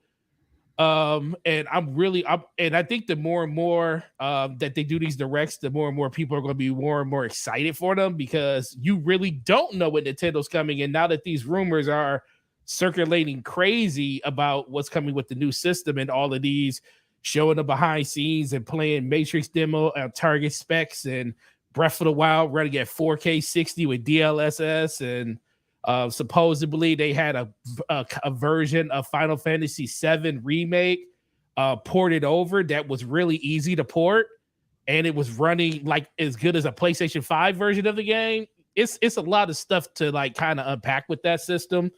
I just don't really know how feasible a lot of it is, but I just hope that Nintendo does. I hope they do what everybody's hoping they do when it comes to like getting back into the power narrative, like they did with the 64 or the SNES. I mean, yeah, I don't think though. I think those days are long gone for them. I don't think they're gone. I think they're not going to compete. They're not going to compete. Well, I don't think they're going to compete. Well, I don't think they're going to compete like they're not going to come out with a ROG Ally or anything like that. But I can see them coming out with something comparable to a Steam Deck version of a Switch, and have the same performance that a Steam Deck has, which is vastly superior to what the Switch is now. And a lot of people keep saying, well, Nintendo isn't going to want to leave behind their core gamers. And I'm sitting there like, well, they really don't have to, because I don't think they're going to stop supporting the Switch in general. I think you're going to see Switch 1 and Switch 2, or whatever they call the second Switch, to run concurrent with each other for a couple of years, until saturation gets high enough where they can just port people over and say, they can drop prices or come with smaller versions of the Switch, because, the overall manufacturing cost of it comes down over the first couple of years, because we know how portable tech goes. Every year something new is coming and everything's getting outdated every year. So they can definitely come out with something smaller and probably more compact, like a Switch Lite 2, that will kind of take the place of what the Switch is right now.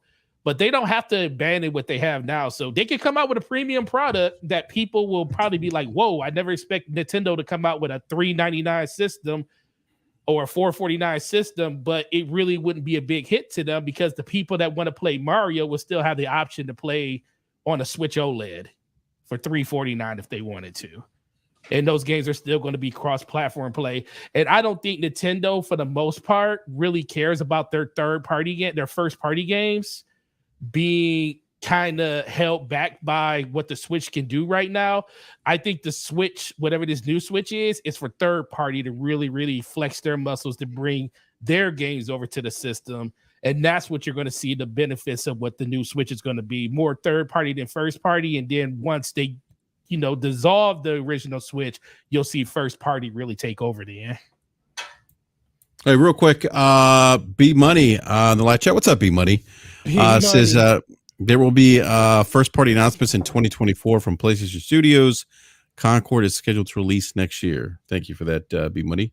Great to see the live chat too. B, I don't know if you can join, but if you can, I did drop a link for the StreamYard show, I guess, room or whatever you want to call it, chat room in the BRAP DM. And then B Money else says lots of second and third party exclusives for PlayStation next year as well. All right. Yeah, we knew that was coming though. Yeah. Logic. Eddie, are you looking forward to either one of the directs or the state of plays tomorrow?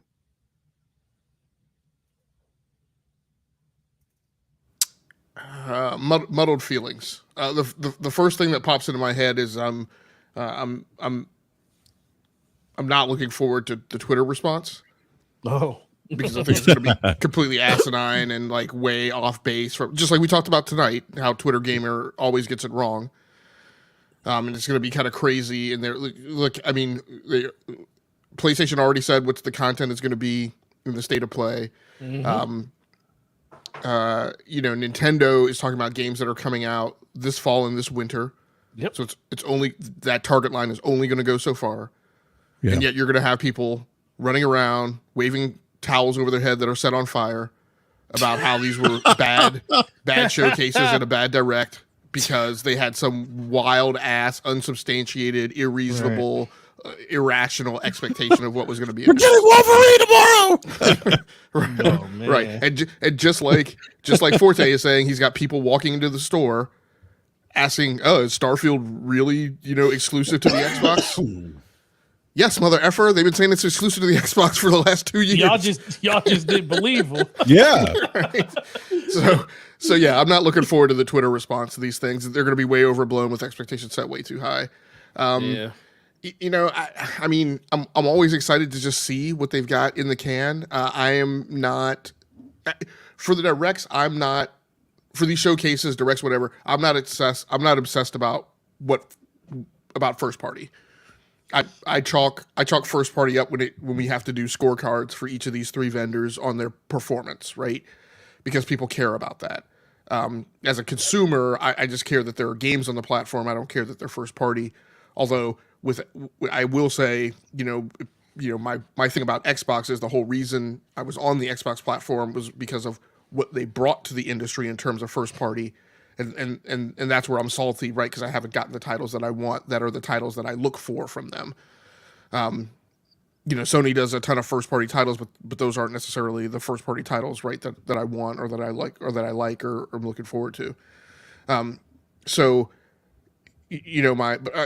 always interested. So it'll be interesting to see what they have in the can. We're looking at the kind of wind down of the Switch's life cycle. And I don't feel, BRAP, you and I talked about earlier this year about, hey, one of the things that people miss in terms of historical context is that with these platforms, what we're always accustomed to is that the games get better and better as the developers learn the tools more, and we get more and more performant games, which is weird in this console generation where we've seen instances where performance has actually taken a backslide in comparison to things that were put out on the consoles earlier. So, we're seeing the wind down of the Nintendo Switch. I don't have a feeling that we're going to see some great grand opus at the end of the console generation for Nintendo. Like we got The Last of Us Part 2 and I keep wanting to say Onimusha. I don't know why, but can we get an Onimusha, by the way? Can Ghost of Tsushima bring that back? I mean, yeah, they should bring back Onimusha, but like Ghost of Tsushima, right? So we have these really grandiose, swan songs and flourishes from PlayStation at the end of their last generation. Back in the Sega days, right? We got Vector Man, right, at the end of their generation, right? These culmination of titles that bring like all the technical acumen of the console now that the developers have had a full life cycle to really learn the tools. I don't think we're going to see that from Nintendo, so I'm not expecting any like whiz bang surprises out of the direct, tomorrow. So we'll just see how it goes. Yeah, I'm kind of along with you there, Logic. I'm just looking forward to seeing what games they're going to showcase. What both showcases are going to show. I mean, for me, 2023 has been just a phenomenal year. I mean, there's been some really. I know that a lot of the focus on gaming Twitter, I think, unfortunately, at times tends to be the conversation around first party games. But there's been some really great third party stuff. There's been some great indie stuff as well. I know there's what's that shit, what's it called? Now I'm drawing a blank. Sea of Sea Stars. of Stars. Sea of Stars, yeah, thank you. That just came out. Liza P is coming out. The Metacritic for that, it's sitting at an 82. I don't like Metacritic's new format on their website, by the way, but it's sitting at 82 right now. That game is releasing next week, the 19th. It looks like. But I'm just, whether it's third party indie, I'm just looking forward to seeing what content's coming out for, winter next year, or if it's coming out late this year. I know, Logic, you and I've talked a little bit about the fact that there's some games that are still being announced that are coming out this year, later this year. But this is, yeah, go ahead. Look, man, I've been on the show for going on a couple of years now. You guys know I'm normally not one to keep my, most anticipated lists or really keep my own personal. Yeah, I say cognizant of what the release cycle is and what's coming down the pike from a news perspective, but I typically don't keep my own personal list of like what I'm looking forward to. Like so much of the conversation is about. It's a race to the end of the year. I got 12 titles. There's not, but what? You have 12 titles that I got 12 titles. You're going to play? Yeah. Oh, man. Or at least buy. I mean, I may just have time to buy them and put but Assassin's Creed Mirage, right, on 5 October. B Money's gonna hate me. NHL 24 on 6 October. Forza Motorsport on 10 October. Star Trek Infinite, which is a turn-based Star Trek 4X game on 12 October. Batman Arkham Trilogy coming to Switch on 13 October. Spider-Man on 20 October. EA Sports World Rally Championship Racing comes out 03 November, that was just recently announced in the last week. I didn't expect to see that game until 6 months down the road in the early part of 2024. Now, Banishers comes out on November 7th. Stronghold Definitive Edition on November 7th. I don't know, nobody cares about that. I don't even know what this is. New Call of Duty comes out on November 10th. Avatar comes out on December 7th. And actually, the one that I screwed up and I should have mentioned, tomorrow, the Crew Motorfest comes out. So I've got a full slate for the rest of this week, for the rest of this year. I'm glad for them to make their announcements tomorrow. Like you missed some Nintendo games there, but those are Mario Wonder, Mario Wonder and Mario RPG. Mario RPG. My Switch is a PC port device. I'm not a big Nintendo first party gamer. I have not played Tears of the Kingdom, as you guys have played this year. So it's just, there's a ton of stuff coming. Like literally, I'm saying tomorrow, Lord help me Jesus, please do not announce new stuff to add to this list that's coming out in the next 3 months. Quite honestly, hopefully Nintendo announces things that will make Nintendo fans happy, but won't necessarily be anything I need to pick up. It's called self-control, Game Logic. You don't have to buy everything when they announce it. Bro, this is not nearly everything. These are you don't 12. have to buy. The games ain't going nowhere. They ain't gonna fall out of the store. And it's false digital scarcity. I have to play what? the game. False digital scarcity. Oh my god! Some of these games that he's gonna buy, by the time he plays them, they're gonna be on sale. He could have got them for cheaper. But look, man, I'll be part of the conversation. That's funny. What conversation? You ain't gonna play? What, you gonna play like 2 hours of the game and then back to the game you were playing? He will. Hold on, Forte. I know you didn't just come up in here to throw shade at me. First of all, after being off the show for so long. Second of all, after playing Battlefield while we've been playing Starfield. Yeah, what you talking about? I got you made 7 hours in you made a bold claim when Slow-Mo was here that you were now King KD. Yeah, he can't see me. Wow. He can't see me. See, this is the thing. Not the John Cena. Not the John Cena. So Are you give Slow-Mo the John Cena right now? Give the John Cena Forte. Oh, where's Slow-Mo? Listen. Ever since, all I had to do was get Destiny out my system. Yes. You play that game so much, you're so used to a certain game style of play. So my tactical shooting side fell off like a lot.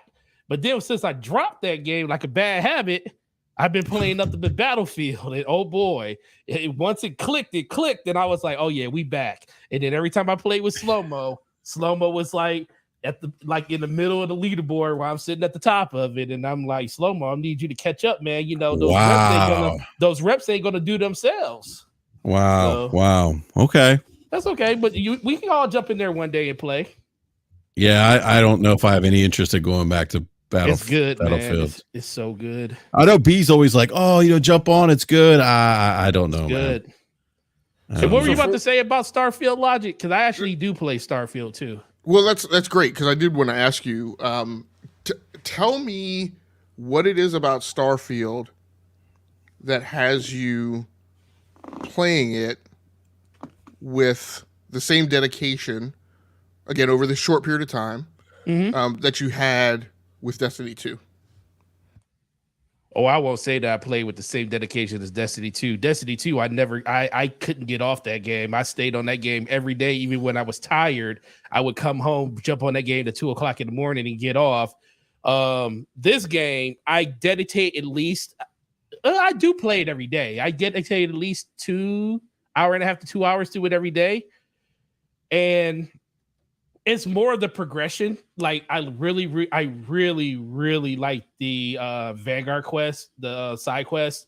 They are really good, like surprisingly good, better, almost like up there with the story missions and stuff.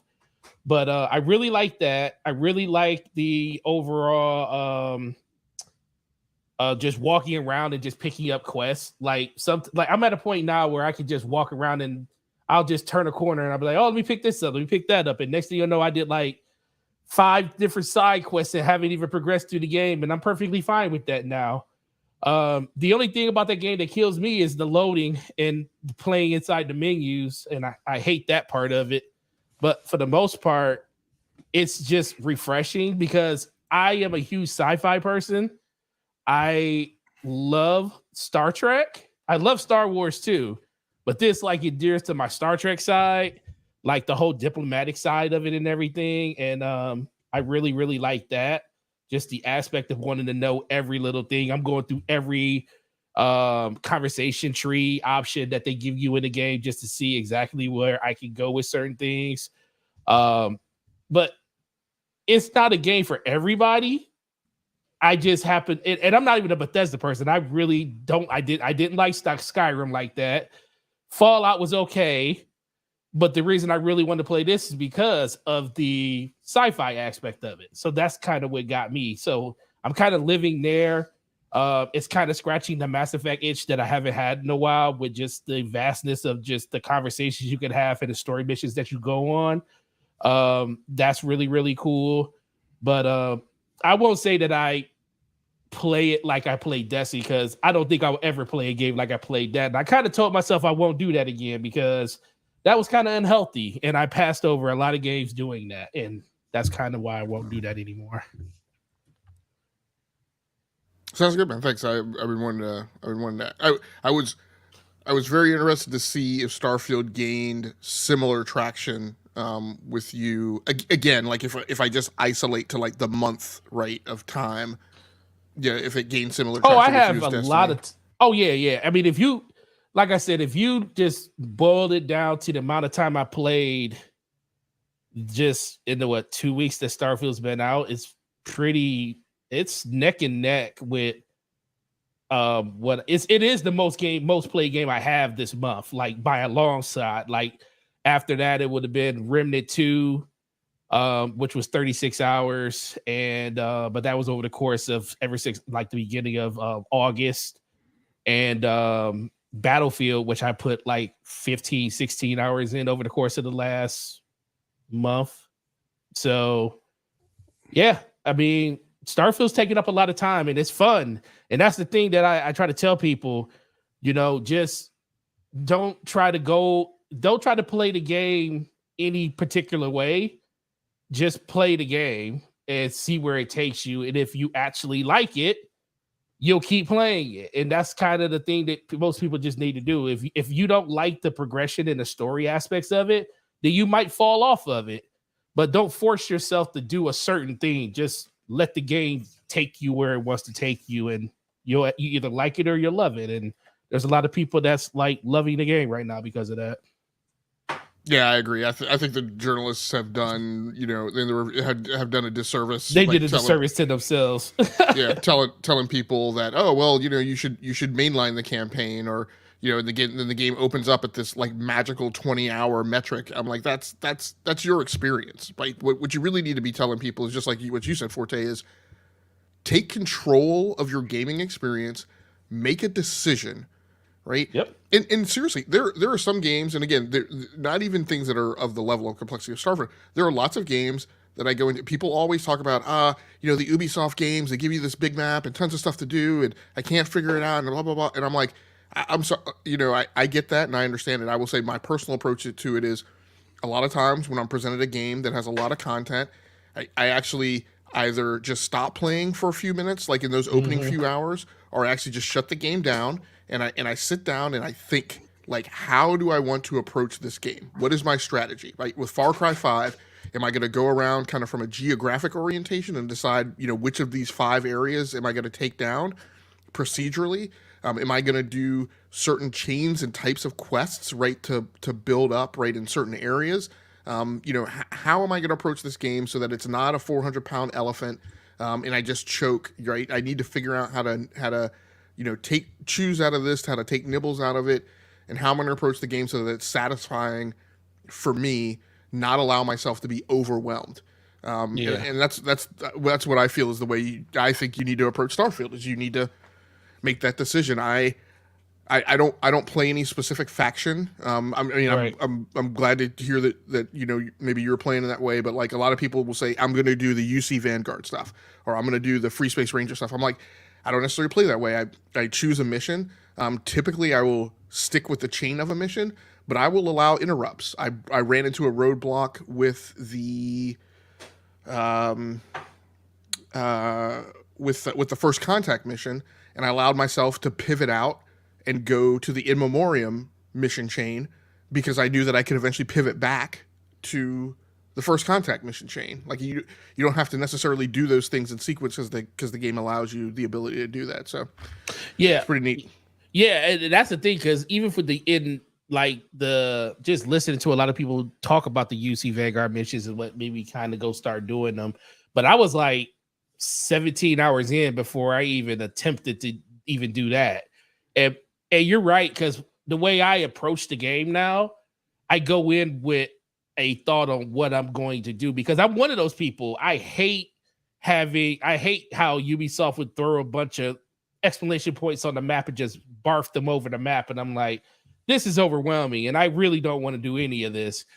So with this game, I just tell myself, okay, today is the day I'm going to do this. So like literally a couple days ago, all I did was focus on Vanguard missions. I said, I'm going to finish the one I'm on now. And if there's a continuation for it, I'm going to do the next one. And that's going to kind of be my sit down for today.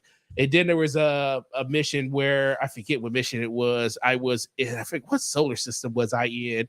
I ended up clearing out all the stuff in that solar system. I just spent the whole day just in that solar system, picking up side missions, going to the space station and getting stuff there. I was all over the place in that one, but it was like, then I decided, okay, I want to do a couple of story missions, and then I just progressed through my story missions on another day. It's the same way I played Tears of the Kingdom and Breath of the Wild. Like, some days I would do main story quests, but then there was a lot of days I would just do shrines. Like today, I'm just going to do shrines. I'm just trying to get as many shrines as I can get done today. And that's how you end up with like 173 hours in the game, because you're not really you're going in with intent to actually do what you want to do, to enjoy the game, because I'm focused on this. Now, usually what happens is you'll come across something at the end of your playthrough that kind of makes you say, oh, I want to do that when I come back. Because it's something that you saw, and it made you kind of say, oh, like you said, there were certain missions you saw, and you're just like, oh, I want to focus on this next, because you came across something that said that I could go back and do. I'm not going to really lose my place. I could always come back to where I was, because I saw this new experience that I wanted to experience in my last playthrough. And that's how you kind of get lost in the game. And I definitely agree with that. That's 100% accurate. That's a last thing I'll say on this is I do not know how you and BRAP and Slow-Mo are playing this game, because are you playing on PC or on Xbox? PC. Okay, Who's playing this on Xbox? Well, I'm playing it on Xbox just to check it out. I did it for 4 hours and I was like, no.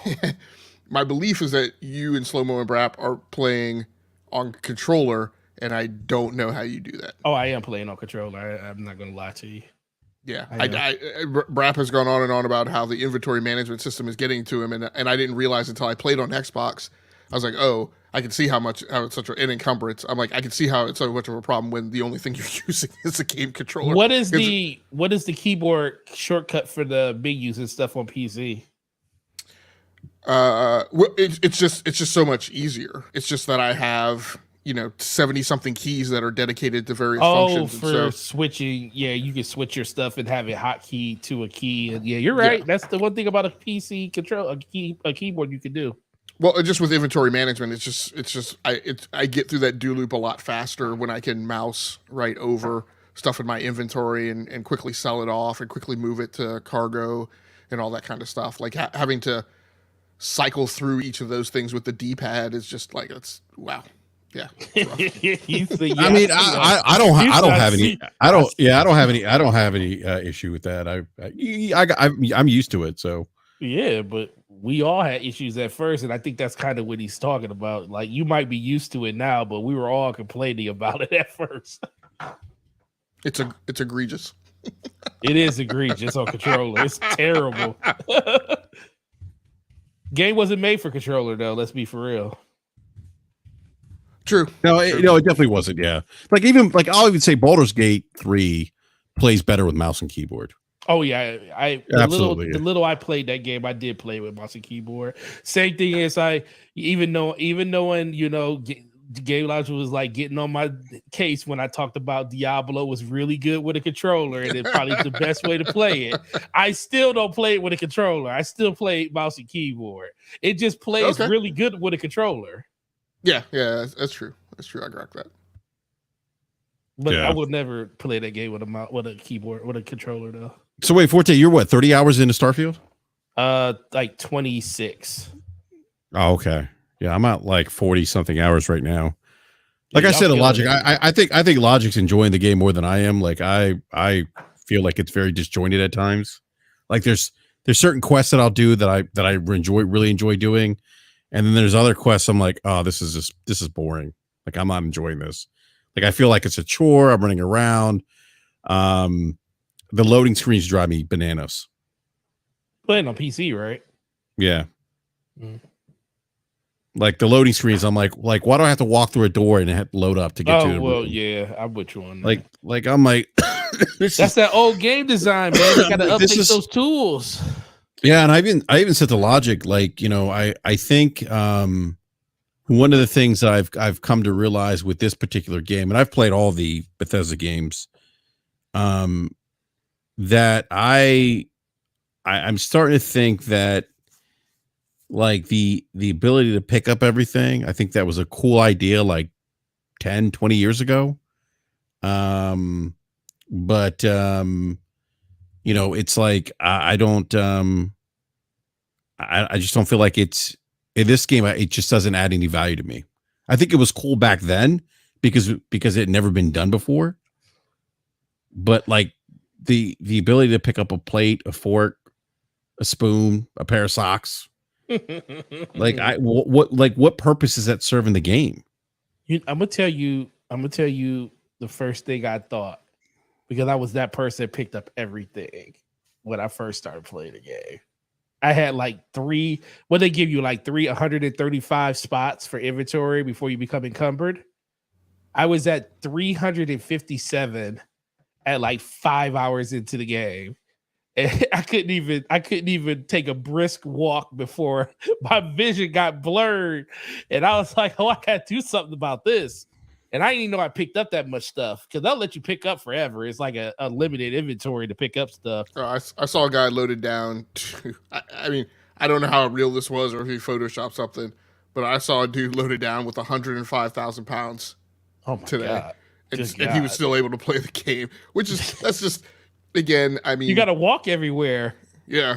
Yeah, you can't even jog. But the thing that was cool, I will say this, it's like I kind of treated it like real life after I thought about it.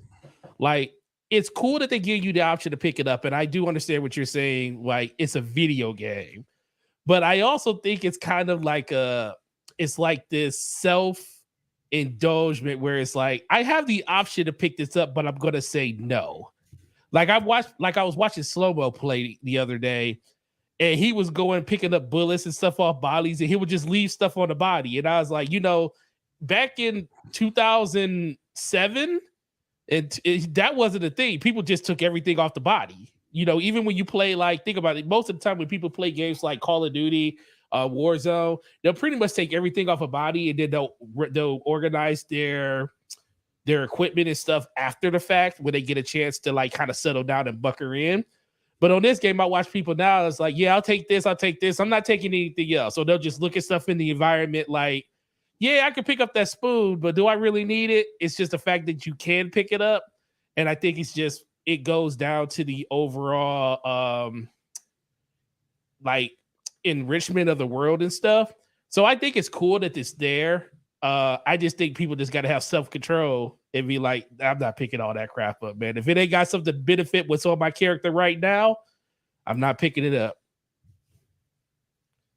Brings cash. You got to super chat some cash. It does in small amounts. I personally don't think you need to. I mean, if you're worried about farming it for cash, I don't think you need to pick stuff like that up. If you've played the game a lot and you notice, in very weird fashion, stuff constantly just spawns on your ship. Yeah. So whenever I go to sell my goods, like some random collection of crap has always just respawned on my ship. Like people are always putting broken Constellation helmets on the ship. I walked on board the ship today, and I looked down at a table, and there was just a digikey sitting there. So I just picked it up and added it to my inventory. But chilling. There's always some minimum food stores that are always there, coffee pots, stuff like that. Like you will sell that, and it will be right back on your ship the next time that you go to sell it. So I mean, I think the problem with the pickable, uppable stuff to put it in that, like in every environment, is just that to me it's just a lot of clutter. Yeah. And when you have to go through and you're trying to assess, is there anything here of value? It would be nice. A nice quality of life thing to add to the game would be the thing like Diablo has, where like if you hit the Alt key, it just puts brings up the label over anything that's over any loot that's on the ground. Yeah. It would be nice if you just had a key to just spawn the label up, for everything that was in a room or in your field of vision, so you could quickly assess, okay, here's a thing of value that I actually need to interact with versus here's like a spoon that I don't care about. You're trying to make them put another menu in the game. Not a menu, but an overlay. I mean, you have overlay. Yeah, I mean, you have a HUD. You theoretically have a scanner like wired into your helmet. Like I don't know. Yeah, I agree, 100%. We just know that BRAP likes to pick up everything. That's why he's mad about it. No, I just don't see the purpose of having the option to pick up everything. I think it's ridiculous. I just don't think it. I don't think it adds any value. You don't want to drink a water bottle that's giving you 2.1% of your health. Yeah. Like I picked up like dry worms. It's like you get like 2 health or something. I'm like, okay, I'm putting this back down. I will say, from having spent some time playing on an Xbox, load times are slower on Xbox. Oh, absolutely. They're horrendous. So again, it's like 6-7 seconds. Yeah. To the person trying to throw shade at Eric, at EJ, and I, trying to tell us that PC gamers got the shitty version. Like, no, bro. No, PC. Like, it's quantifiably evident that. Does anybody have the hero worship trait? I don't. You do have it, BRAP? No, I don't. I don't have it. I don't have it either. I keep seeing people's gameplay where that dude keeps following them around, and I'm like, yo. Oh, is that the because that type of character is in Skyrim or something also, right? Yeah. Where he follows you, like he follows you around and worships you. Yeah, I have the parent, whatever the new I have kid, that one too, where I see and I have 2% yet to visit back. my parents. Yep. What's that? I have to keep sending them money though. You send them 2% of your take every. Yeah. And I was like, when can I get some? When can I come home with my room gonna be looking real nice?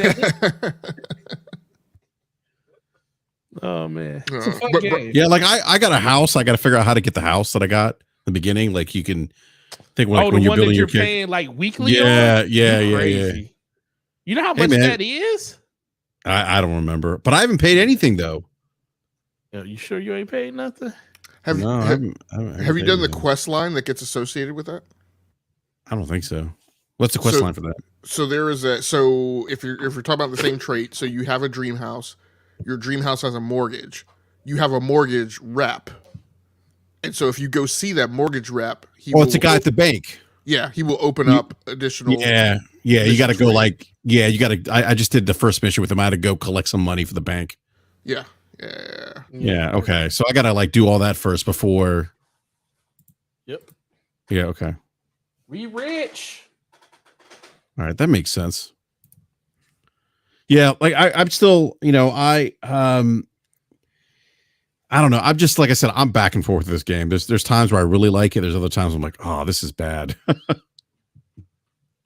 Oh man, you got to stop letting people influence you, man. No one's influenced me, man. That's just my experience, man. I'm just talking. Yeah, no, that's that. No, where's Slow-Mo, by the way? I don't know. Who knows? Man's probably sleeping in a coma somewhere. You did that. I was surprised he didn't pop in when you did that. You can't see me thing. Oh well, that's how I know he's asleep or something. He might be doing something that he ain't got no business doing either. He's probably asleep, as usual. Yeah, doesn't he sleep all day? I don't know. He probably does. I wouldn't be surprised. He stays up pretty late gaming, I think. He does. He needs to go to sleepy old. Oh man. All right, Forte. Well, look, Forte, you and Slow have a show tomorrow. We do. Yep, we do. I think we have Mooch on tomorrow, if I remember correctly. Oh, yeah. Mooch. Okay. Mooch is gonna be on. We got Mooch on tomorrow. So yeah, it's gonna be a cool show. DPS podcast, 9 p.m. It's gonna be on Slow-Mo's channel tomorrow. So make sure you go and check that out and enjoy the games that you're playing, man. Don't get mad at Nintendo and Sony tomorrow if they don't give you the goods that you want. They told you what you wanted, but we already know people gonna get mad anyway. But hopefully you don't. And be nice to your fellow gamers, because just because they like a game that you may not like or may not be playing doesn't mean that we're not still gamers. That's all. Y'all have a good week and enjoy your weekend when it does come up. I said earlier before you got on Forte, I said there are some Sony PlayStation fans who can't have been tossing and turning and can't get a good night's sleep for the last 2 weeks. I mean, because they're twisted up because people have Starfield because Xbox people have Starfield. Yeah, because people play Starfield now. Oh yeah. Well, every time I look at podcasts and stuff, listening to them, I'm like, man, y'all ain't got nothing to talk about. All y'all doing is talk about how bad Starfield is versus talking about the amazing experiences you should be playing on your PlayStation and not caring about Starfield. But I guess that's true. I should see much more. I should see many more PlayStation fans talking about Baldur's Gate 3. That's what I'm trying to say. But they're not playing it. They're not playing it though. They want to. They feel like talking about Starfield and all the things that they hear are bad about it because most of them know they haven't played it because most of them aren't buying the game or they have Game Pass or have an Xbox, by the way. They feel like it's more important to have conversations about something that they don't even really care about just so they can say, well, you might be enjoying the game, but it sucks and it's not going to win game of the year and it's underperforming and all this other stuff and 6 million players and where's the real numbers? I'm like, oh my God, can we just enjoy the game and be it? Because guess what's going to happen in 3 weeks or 4 weeks? What is it? A month. Spider-Man 2 is going to come out and you guys are going to have something to talk about. So let Xbox have their son right now, Yeah, and my response to all that stuff is none of that has made any difference to whether or not I'm enjoying Starfield or not. And by the same token, I mean, look, I also say to the Xbox fans, I see a lot of Xbox fans raising Starfield up via a lot of hyperbole that is completely unnecessary. There are enough good things about the game. Like we don't need to be making assertions that there are no bugs. We don't need to be making assertions that like comparing it to screenshots of Cyberpunk. Like just play the game. Cyberpunk looks so good. Can't wait for that DLC to come out. Yeah, when's that DLC's coming out soon too, right? 26, I think. September 26th. Oh wow. So what, 3 weeks? 2 weeks? Yeah, 2 weeks. Yeah. Oh wow. Yeah, you ready for it, BRAP? Am I ready for it? Yeah, I know you're gonna play it. I don't know about that, man. Did you play did you actually play Cyberpunk? Yeah, I beat the game. So why don't you want to? You didn't like it, or you just? Oh, I liked it. It was a good game. Oh, okay. But the problem is I got to get through Baldur's Gate 3. I have the pause button on that to play Starfield. And then Smart man. What else? Yeah. I mean, after I don't know. I got and then Spider-Man 2's coming out, so I don't know, man. Yeah, Depends on what I have on my plate. I'm with you. You don't want to commit like Game Logic is and have 50 games that's in your queue, and then only go play half of them. Look, man, I thought. Yeah, Logic. I don't know how you do that, man. I thought I was like showing you guys solidarity, giving you guys some inside baseball. I thought I was joining the club. I haven't my most anticipated list after I've thrown shade at you guys for so many. I just want to know how much of that anticipated list you gonna play day one. I don't. It's. Look, some of it I am going to play day one. But that's what I kept saying. Some of it, I said. See, I'm not disrespecting you. I'm saying you talk about all these games you go get day one, and I'm telling you, don't buy them all day one. Wait to get some of them when they go on sale by the time you get it, and play the games that you have already. No. Well, first of all, I didn't. The digital library isn't going to disappear like that. I'm not saying that I'm going to. I'm not saying I'm going to get them day one. I do want to let them drop and see enough buzz to know whether or not they are buggy, broken, unplayable, whether or not there's any significant problems with them. I need to make sure that Turn 10 doesn't lose their minds and do the same thing with microtransactions that they did when they rolled out Forza Motorsport 6. And then I had to wait for them to walk that back before I jumped in.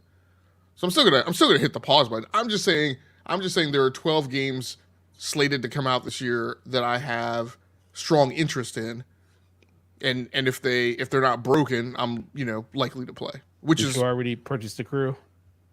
I have not purchased the Crew. I'm gonna wait to see how that lands, because that's what I'm talking about. It's what I always say. No matter gamer Twitter and YouTube Twitter goes on and on and on and on about trailers and how a game looks when you're looking at the 1080p live stream 30 frame per second 60 frame per second thing. Like I don't feel like you can't make any judgment off of that. No, you've got to wait until the game's in people's hands. So I mean, I'm gonna wait, but I'm saying typically I don't have in my target site like this many games that are gonna come out, particularly in such a short frame of time. Yeah, I know. I just want to mess with you. I haven't seen you in a while, so this is just me messing with you. I appreciate it. Well, I mean, Forte, you're not exactly wrong. I mean, he's because I know how his rotation works. He's worse than slow. He'll put a couple hours in some games. Yeah. I don't think he's worse than slow-mo. But look, man, that's also because I don't spend as much time playing these story-driven, narrative, cinema-heavy, point A to point B style games that you guys do. Who cares if I'm in a rotation if I'm playing a lot of sports and driving games? What's that? Some of us have different appreciation for the art, sir. As long as you ain't buy Madden, we good. Yeah, I didn't buy Madden. Okay, good. Yeah, that didn't make the cut this year. Okay, good. Yeah, I was kind of surprised to hear that DQ's playing like in a Madden league. By the way, I meant to tell you that. He's a hardcore Madden fan. Yeah, Yeah, he does a lot of that, like my own stereotypes. Plays in leagues and all that kind of stuff. Yeah. Yeah. So, all right, Forte. So tomorrow night, 9 p.m. Eastern time with Mooch. It's on your channel, right? No, it's on Slow-Mo's channel. And I guess I'll talk about it now. Because I got to talk to you guys about it, see if y'all want to be a part of it.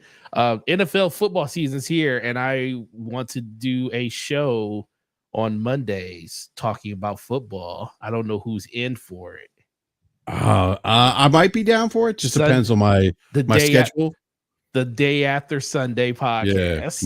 Yeah, my kids are all in sports right now, so it just depends on their. We just got to schedule. figure out the time to do it because we can probably do it on Tuesdays too. It doesn't matter. I just want to kind of do it because football is amazing and there's a lot of stuff to talk about.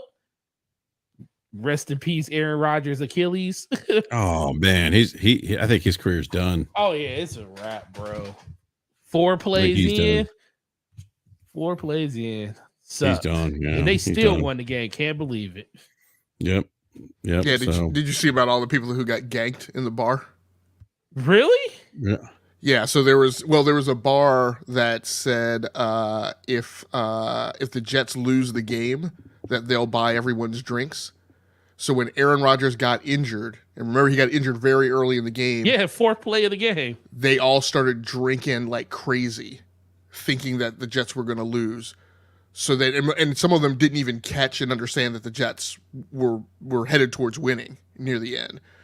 And so they all just ran up huge tabs and then had to pay for all their drinks. Wow. I hope they. Oh wow. So that's karma. That's what you get for cheering, whooping, and hollering and clapping when somebody gets injured. Yeah. Wow. Yeah. That's unfortunate. I was literally betting. I was literally hoping for the Bills to play because I have Josh Allen as my quarterback in fantasy, and that dude let me. I was like, "What, dude?" I was. He had a bad game. I was like, "What bad game?" It wasn't no bad game. That was something else. That was worse than That's worse than a bad game. I'm sitting there like, what is it's like doing? it's like he didn't even show. I was surprised. I was shocked at his performance. What is he doing? How do you fumble the ball twice on one play?